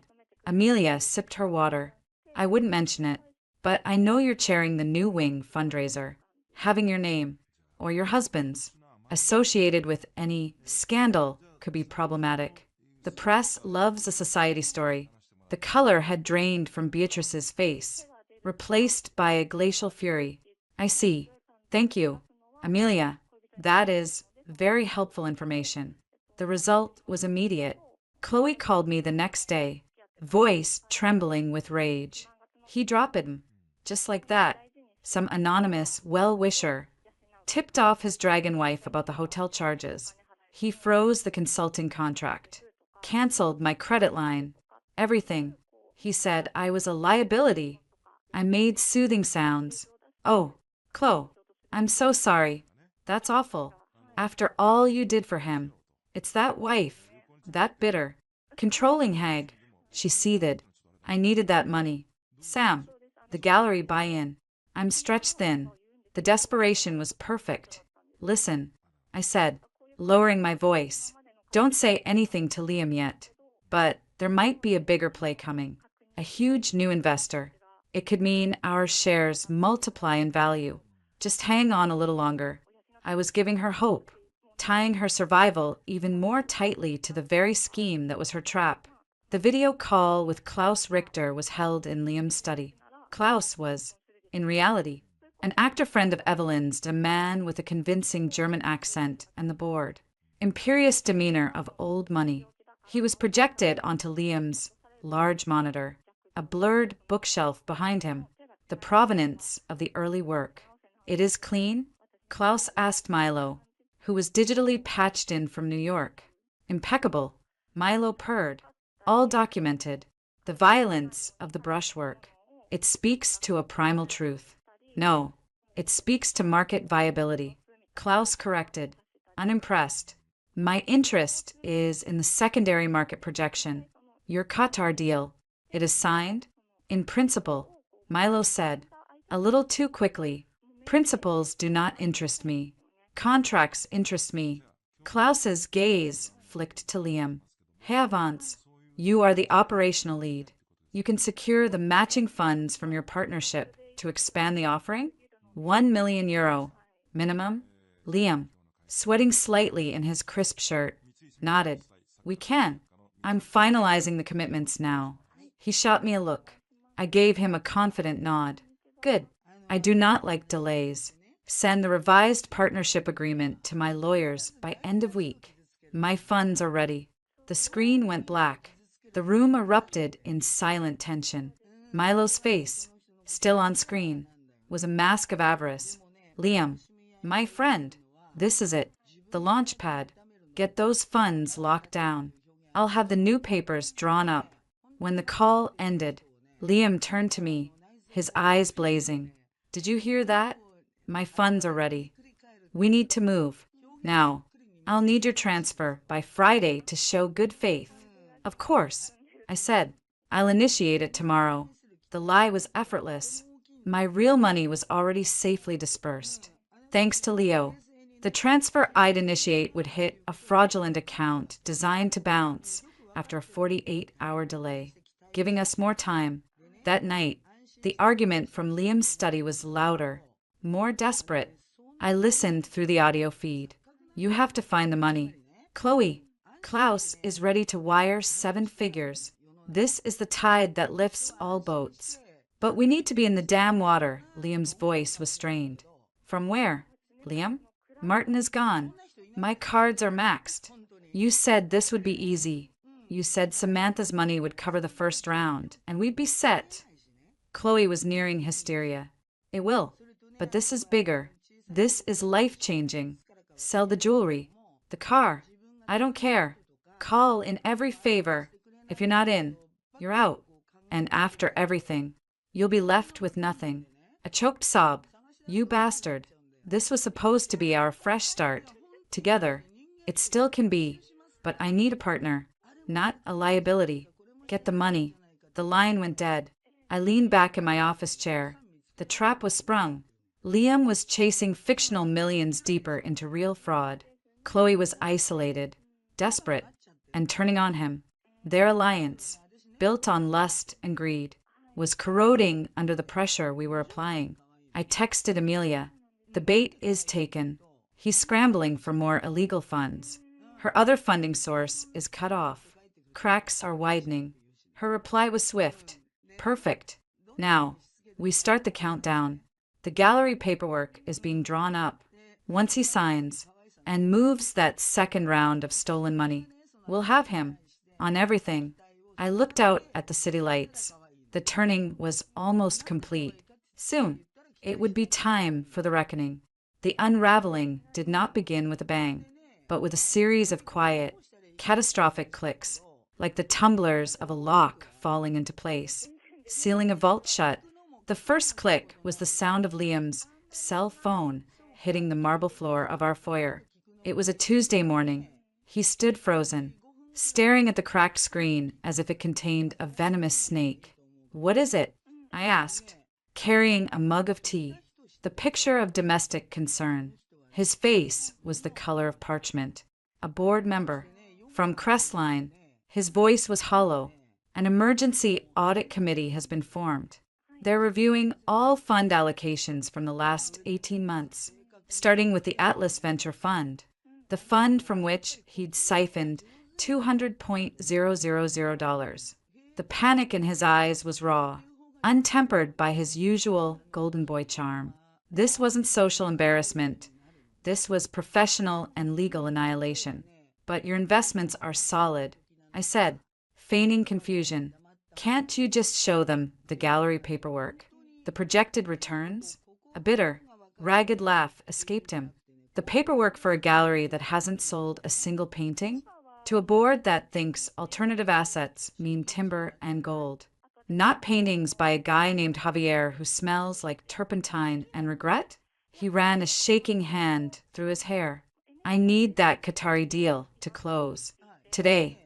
I need Klaus's money to hit the account. I need something to show them. It'll happen," I soothed, placing a hand on his arm. He flinched. "You're Liam Vance. You make things happen." He looked at me, and for a fleeting second, I saw not my husband, but a trapped, desperate animal. Then the mask of control snapped back, brittle and thin. "Yeah, I do. I'll handle it." He grabbed his briefcase, leaving the broken phone on the floor. Click. The second click was the sound of a champagne flute shattering against the limestone hearth in Chloe's loft.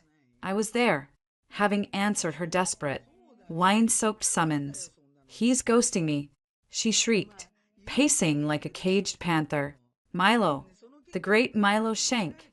His assistant says he's in meetings about the Qatari consolidation. For 3 days. He won't return Liam's calls either." I sat calmly on her white sofa, a stark contrast to her unraveling. "The pressure must be immense," I said, "with a deal that size." "It's a lie," she spat, turning on me. Her beauty was twisted with fury and fear. "Don't you see? It's all smoke. Liam's being investigated. My money is gone. Martin's wife is having me followed by a private investigator. I saw the car. And our savior artist is a junkie who hasn't picked up a brush in a month." I let the shock show on my face. "Javier isn't painting. He's in rehab in Sedona. For the 3rd time. Milo's been showing the same 6 paintings to every sucker from here to Doha." She collapsed into a chair, her anger dissolving into shuddering sobs. "I'm ruined, Sam, completely ruined. And Liam, he just keeps saying, 'Hold on. The money's coming.' But it's not coming. It was never coming. This was the moment. The crack I needed to pry open. I moved to sit beside her, not touching her. "What do you mean? It was never coming?" She looked at me with red-rimmed, utterly lucid eyes.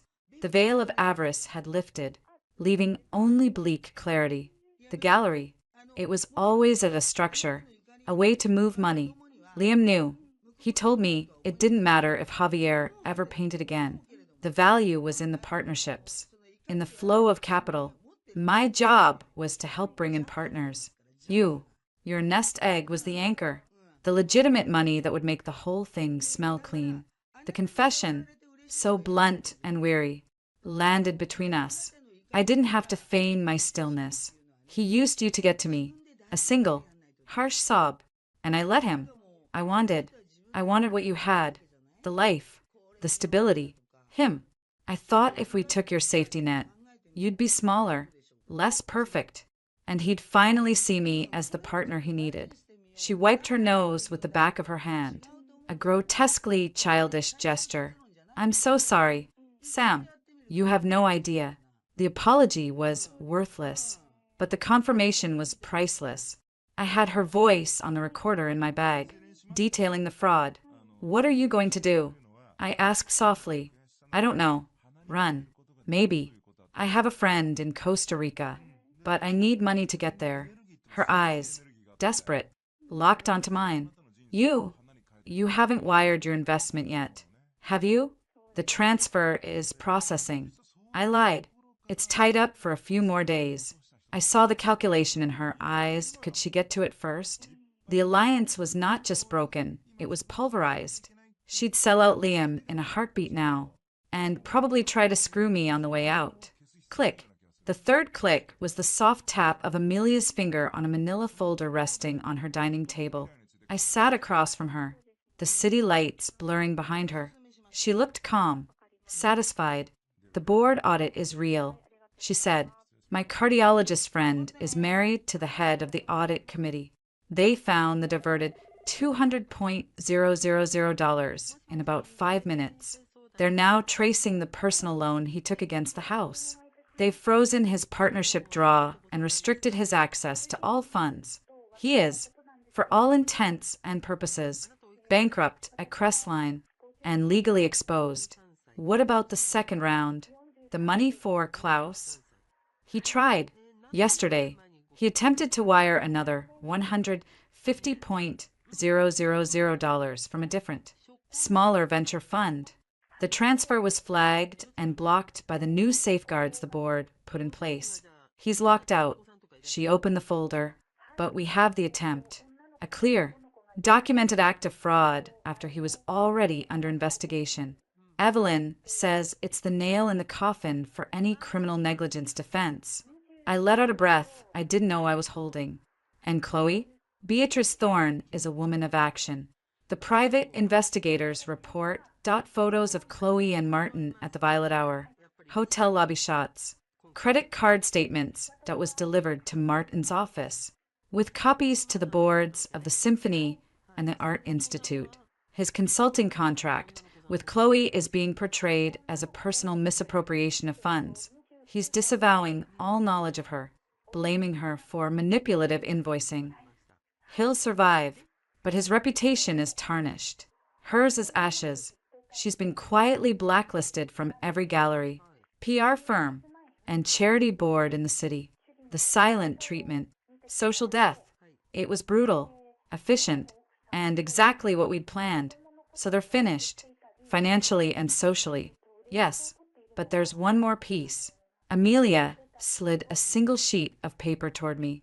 It was a copy of an old, typed letter. I went to see our parents yesterday. I told them I was worried about Liam, that I'd heard rumors about the gallery being a scam, that he was in legal trouble at work. My father, of course, blustered. Liam's a smart boy. He'll land on his feet. My mother was worried. What did you do? I asked if they'd ever wondered why I drifted away, why I never brought anyone home for holidays. And then I gave them this. She tapped the letter, a copy of the petition Liam drew up with a family lawyer to have me declared incompetent, the one he presented to them when we were in our 20s. I'd kept a copy all these years. I asked them to read it, to really read the language, the cold, calculated way their son described his sister as a hysterical, unstable burden.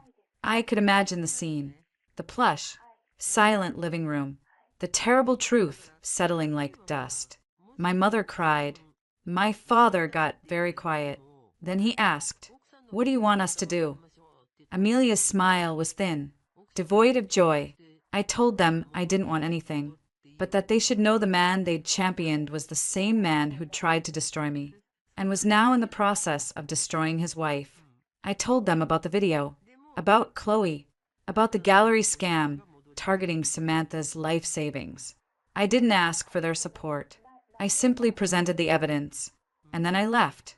The strategic genius of it took my breath away. She hadn't demanded they choose.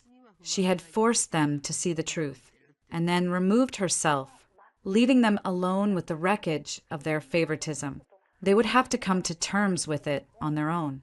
And any defense of Liam would now be a conscious betrayal of both of their children. They'll call him. I said, let them. It will be a conversation filled with a disappointment he's never faced, a withdrawal of the unconditional support that's always been his safety net. It will terrify him more than the board audit. She closed the folder. The web is complete. Samantha, they're entangled, isolated, and bleeding out. The only thing left is to decide how and when to make the final cut. I looked at the documents, at the cool certainty on Amelia's face. The hollow ache of betrayal was still there, but it was now filled with a cold, formidable power. Liam and Chloe were in freefall, grasping at each other, only to find the other was just empty air. Evelyn says we have everything we need for the divorce. Criminal charges against Liam are likely, but that's for the DA. Our goal is your freedom, your assets, and your reputation. Amelia leaned forward. The question is, do you just want to let them fall, or do you want to be there to see the landing? I thought of the video, of their laughter in my bed, of the cold, calculated way they'd plotted to reduce me to nothing. Letting them fall in the dark wasn't enough. They needed to see my face when they hit the ground. I want to be there, I said, my voice quiet and steady. I want to hand them the knife. Amelia's smile finally reached her eyes. It was a sharp, beautiful thing. Good. Then it's time to plan the party. Evelyn has the final documents ready. The gallery partnership agreement, the divorce filing, the cease and desist for Chloe, the report for the Crestline board. We serve it all at once. A synchronized strike. When? The Crestline Annual Partners Gala is next Friday. It's the most public stage in his professional world. Chloe will be there, clinging to his arm, trying to prove she still has a place. The family will be there, trying to gauge the damage. His entire ecosystem, in one room. She paused. It's brutal. It will be a spectacle. I saw it. The crystal chandeliers, the black ties, the clink of fine china. The moment the perfect facade was vaporized. Yes, I heard myself say, that's exactly where it should happen. The final click was the sound of my own resolve. Locking into place, the unraveling was over. Now came the reckoning. The grand ballroom of the Chicago Peninsula Hotel was a cathedral of wealth and influence. Crystal chandeliers cast a shimmering light over a sea of black tie and designer gowns. The air hummed with the low, confident murmur of deals being acknowledged, alliances being affirmed. The Crestline Ventures annual gala was the event, and every partner, investor, and aspirant was in attendance, including Liam Vance, who stood near the bar, looking like a man trying to hold smoke in his hands. I saw him from the entrance. The golden boy was tarnished. The easy smile was strained, not reaching his eyes, which darted nervously around the room. He'd been avoiding his senior partners all evening. Chloe clung to his arm like a life preserver, wearing a dress that was too bright, too tight, a desperate attempt at visibility.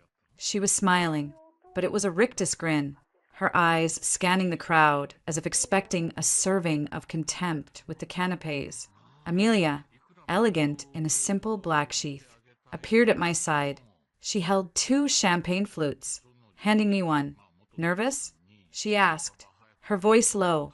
I took the glass, my hand steady. No, I'm ready. I was wearing crimson, a column of silk that screamed a confidence I now genuinely felt. It was not a color meant to blend in. The tech is set, she murmured, nodding almost imperceptibly toward a discreet AV booth at the back of the room. A young man Amelia knew from the hospital's media department gave a subtle thumbs up. The live feed to the Violet Hour is synced. Beatrice Thorne is there with her entire circle, watching the live stream of the charity auction. A ghost of a smile. She's expecting a show. I took a slow breath. Let's give her one. We moved through the crowd. I felt the glances, heard the whispers. Samantha Vance, haven't seen her in ages, looks stunning. Liam's a lucky man. The irony was a rich. Private vintage. Liam spotted me. Relief. Then confusion. Then a flicker of alarm washed over his face. He hadn't expected me. I had claimed a migraine. Chloe's grip on his arm tightened, her knuckles white. Sam, what a surprise, Liam said, stepping forward to block me slightly from Chloe, as if I were the intrusion. I thought you were sick. I had a miraculous recovery. I said, my smile cool. I couldn't miss your big night. My gaze slid to Chloe. Chloe, that's quite a dress. You're certainly making a statement. Chloe's smile wavered. Sam, you look well. I am. I let the word hang. The tension in our little triangle was a live wire. Around us, the party swirled. Oblivious, the moment came when the CEO of Crestline, a silver-haired titan named Robert Durning, took the podium for the traditional state of the partnership address. The room quieted to a respectful hush. This was it. Before we begin, Robert said, adjusting the microphone, I believe one of our partner's spouses has a brief, special announcement, a tribute, I'm told. Liam Vance. Samantha, the floor is yours. Liam froze, confusion turning to panic. This wasn't on the agenda. He hadn't planned any tribute. He shot a questioning, furious look at the events coordinator, who just shrugged, following Amelia's prior request from the Vance family. All eyes turned to us. This was the point of no return. I walked to the podium, the click of my heels the only sound in the vast room. I took the microphone from a bemused Robert Durning. I didn't look at Liam. I looked at the crowd, at the sharks, the sycophants, the brilliant minds, the greedy hearts. Thank you, Robert, and thank you all for being here tonight, celebrating the remarkable success of Crestline. My voice, amplified, was calm, clear, and carried to the farthest corner. I saw Amelia give the signal to the tech booth. Partnership is about trust. I continued. It's about believing in a shared vision, a shared future. I finally turned my head, meeting Liam's horrified gaze. My husband, Liam, taught me that. He is a visionary, a man who sees opportunity where others see risk. A slight, knowing murmur rippled through the crowd. They thought this was a fawning wife speech. On the giant screens flanking the podium, the Crestline logo vanished.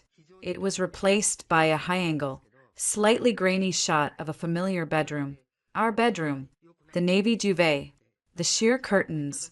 A collective, confused gasp went up. On screen, Liam and Chloe stumbled into frame, a tangle of limbs and hungry mouths. His shirt was off.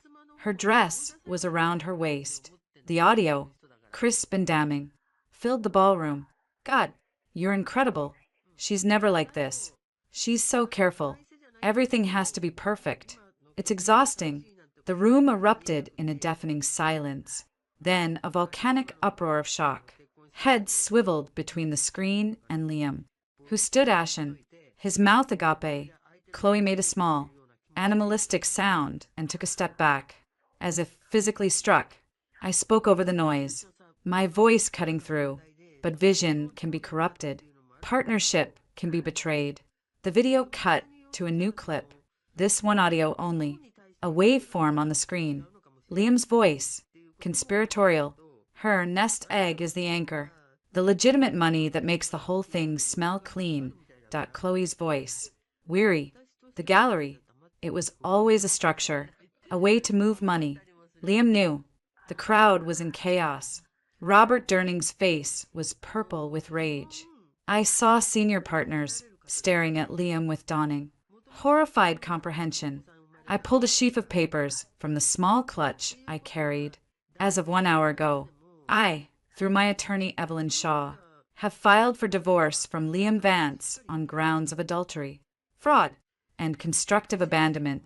I held up the papers. Concurrently, a civil complaint has been filed against Liam Vance and Chloe D'Angelo for conspiracy to commit fraud, relating to the Axiom Contemporary Gallery scheme, a scheme which, as Crestline's audit committee can confirm, involved the misappropriation of over $350,000 of investor funds. I looked directly at the AV booth. The screen split.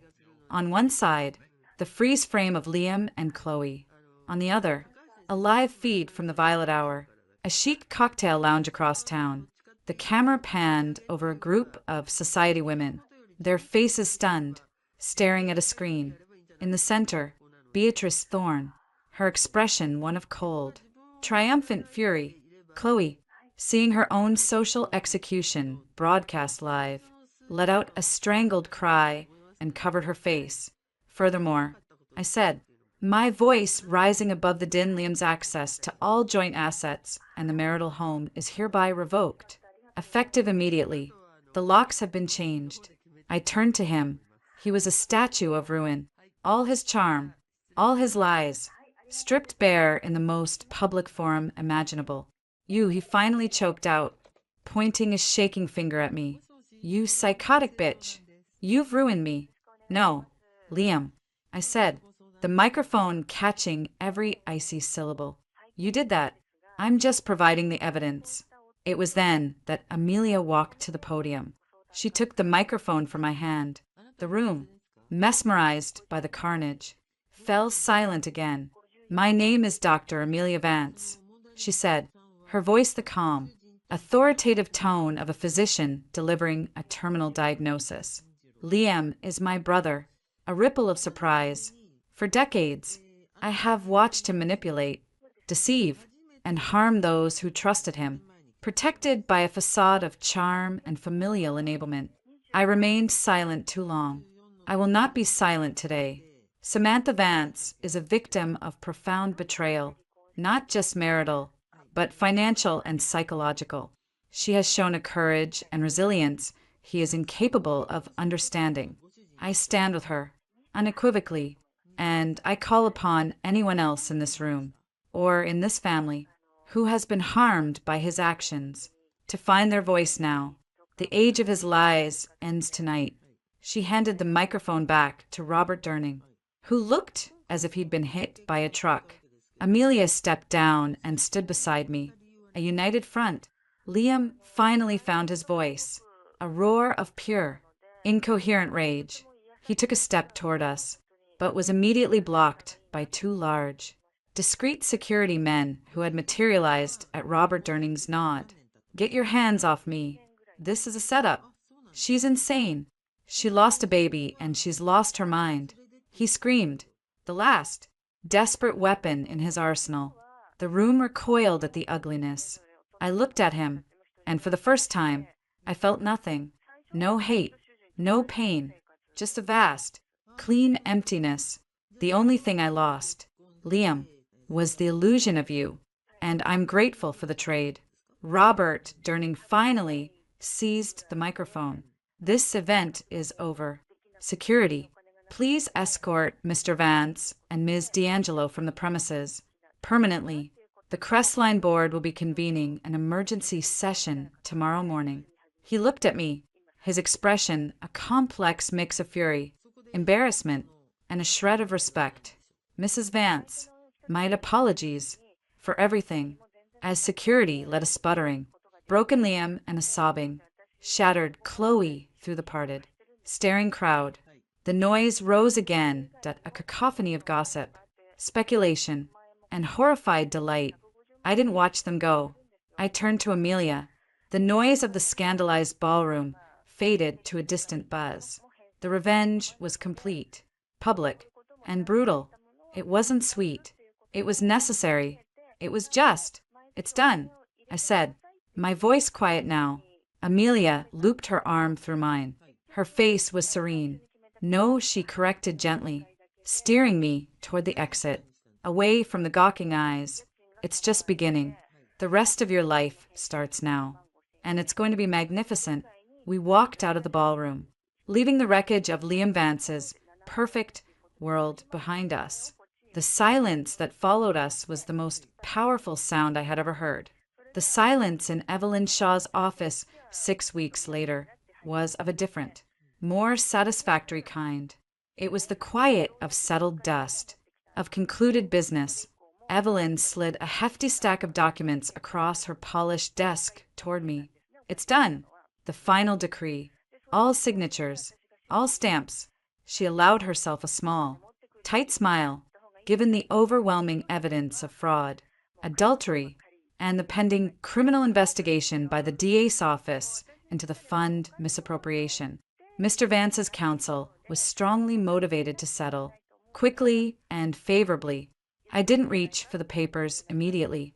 Favorably, the prenuptial agreement's infidelity clause was triggered, nullifying the cap on spousal support. You receive the Lincoln Park house. Free and cleared, the title is already transferred. You keep 100% of your separate assets, including the nest egg funds you wisely preserved. You are also awarded a lump sum settlement equivalent to 60% of the marital assets, which, after our forensic counting, was significantly more than he initially declared. Furthermore, you are held harmless for any and all liabilities associated with Crestline Ventures or the Axiom Gallery. Legally, you are untouchable. It was a total victory, a rout. And Liam? Evelyn's smile vanished. Crestline terminated him. They are cooperating with the DA to avoid culpability, which means they've handed over everything. He is facing charges of grand larceny and securities fraud. His parents have retained a criminal attorney for him, but they have, according to Dr. Vance, made it clear this is the last financial lifeline. His bail conditions prohibit him from contacting you or coming within 500 feet of the house. Socially, she shrugged, a gesture more eloquent than any description. He's a pariah. The gala video is. Unfortunately for him, the gift that keeps on giving. It's on a private server. Of course, but in a city this connected, whispers are as good as broadcasts. I thought of the man I'd married, the golden boy who loved a packed room. Now every room would be empty for him. And Chloe? Beatrice Thorne is not a woman who does things by halves. She filed for divorce from Martin Thorne, citing adultery and financial malfeasance. As part of their settlement, Martin was required to publicly disavow any fraudulent consultancy and cooperate in any action against Ms. D'Angelo. Chloe was served with a civil suit from the Thorne Family Trust for the return of all consulting fees plus punitive damages. She has also been named in the DA's gallery investigation as a co-conspirator. Last I heard, she'd fled to Costa Rica, as predicted, but her funds are frozen. It's not the sanctuary she imagined. There was no triumph in hearing it, just a cold, final sense of balance. They had chosen a path of betrayal and exploitation. This was its natural terminus. Thank you, Evelyn, for everything. It was a privilege. Samantha, you were an ideal client, clear, decisive, and followed instruction. She stood, signaling the end. Go build your new life. And if you ever need to draft a bulletproof prenup for a future endeavor, you have my number. I laughed. A real, unburdened sound. I think I'll be keeping my assets to myself for a good long while. The house was too quiet, too full of ghosts. I'd already begun packing, donating anything that held the echo of Liam's taste or our shared pretense. The for sale sign would go up next week. The garden in the back. My one true creation in this place was in full summer bloom. I was sitting on the stone bench, watching a bee dive into a coneflower, when Amelia found me. She carried a bottle of chilled rose and 2 glasses. I thought this might be more appropriate than scotch. She said, sitting beside me. A toast? I asked. To ashes. She said, pouring, and to what grows from them. We clinked glasses. The wine was crisp, dry, perfect. How are you? She asked, not looking at me, watching the garden. I don't know yet. I answered honestly. Quiet, tired, not sad, just processing. It feels like recovering from a long, debilitating illness. The fever has broken, but I'm not strong yet. Strength will come. You've already done the hardest part. She sipped her wine. I spoke to my mother yesterday. I turned to her. The Vance family dynamics were a minefield I'd been happily excused from. She asked about you, how you were. She said she was sorry for not seeing, for not listening. Amelia's voice was neutral, reporting facts. My father couldn't bring himself to say the words, but he asked if you needed anything. It's a start, a very, very late one, but I'll take it. What about you and them? She shrugged. We're speaking. The ledger is now in the open. The fantasy of the perfect son is shattered. It changes the geography. It's not a reunion, but it's a truce based on reality. Finally, that's all I ever wanted. We sat in comfortable silence for a while, listening to the birds. The late afternoon sun warmed the stone. I've been thinking, I said, about that quiet, that hollow feeling after the spectacle. Evelyn gave me back my money, my house, my name, but she couldn't give me a purpose, not a new one. And have you found one? I took a deep breath. This was the idea that had been forming in the wee hours. In the silence of the house, you helped me when no one else would. You saw the truth and you acted. You had the resources, the knowledge, the sheer guts to do it. I looked at her. How many women don't have that? How many are staring at a version of Liam, or a version of my shock, with no Amelia Vance to hand them a burner phone and a plan? Amelia put her glass down, giving me her full attention. Go on. I have a house to sell. I have a significant settlement. I have time. You have connections, medical insight, the trust of other professional women. I leaned forward. I want to start a foundation, a small, agile, discreet one. We provide a network, not just legal referrals. We have Evelyn on retainer, but emergency housing, financial planning for women who need to secretly extricate themselves, therapy grants, forensic accounting. Thanks to Leo, a way to guide someone from that moment of frozen horror in the hallway to Tahir, to a stone bench in a garden they own. Amelia's eyes, those sharp, intelligent eyes, gleamed with a light I hadn't seen before. Not the light of battle, but of creation, a sisterhood of survival. She murmured, a practical one. No lectures, no pity, just resources and strategy, the kind you gave me. What would we call it? She asked, a smile playing on her lips. The Phoenix Trust. I said. The name had come to me fully formed, rising from the ashes. Together, Amelia reached out and grasped my hand. Her grip was firm.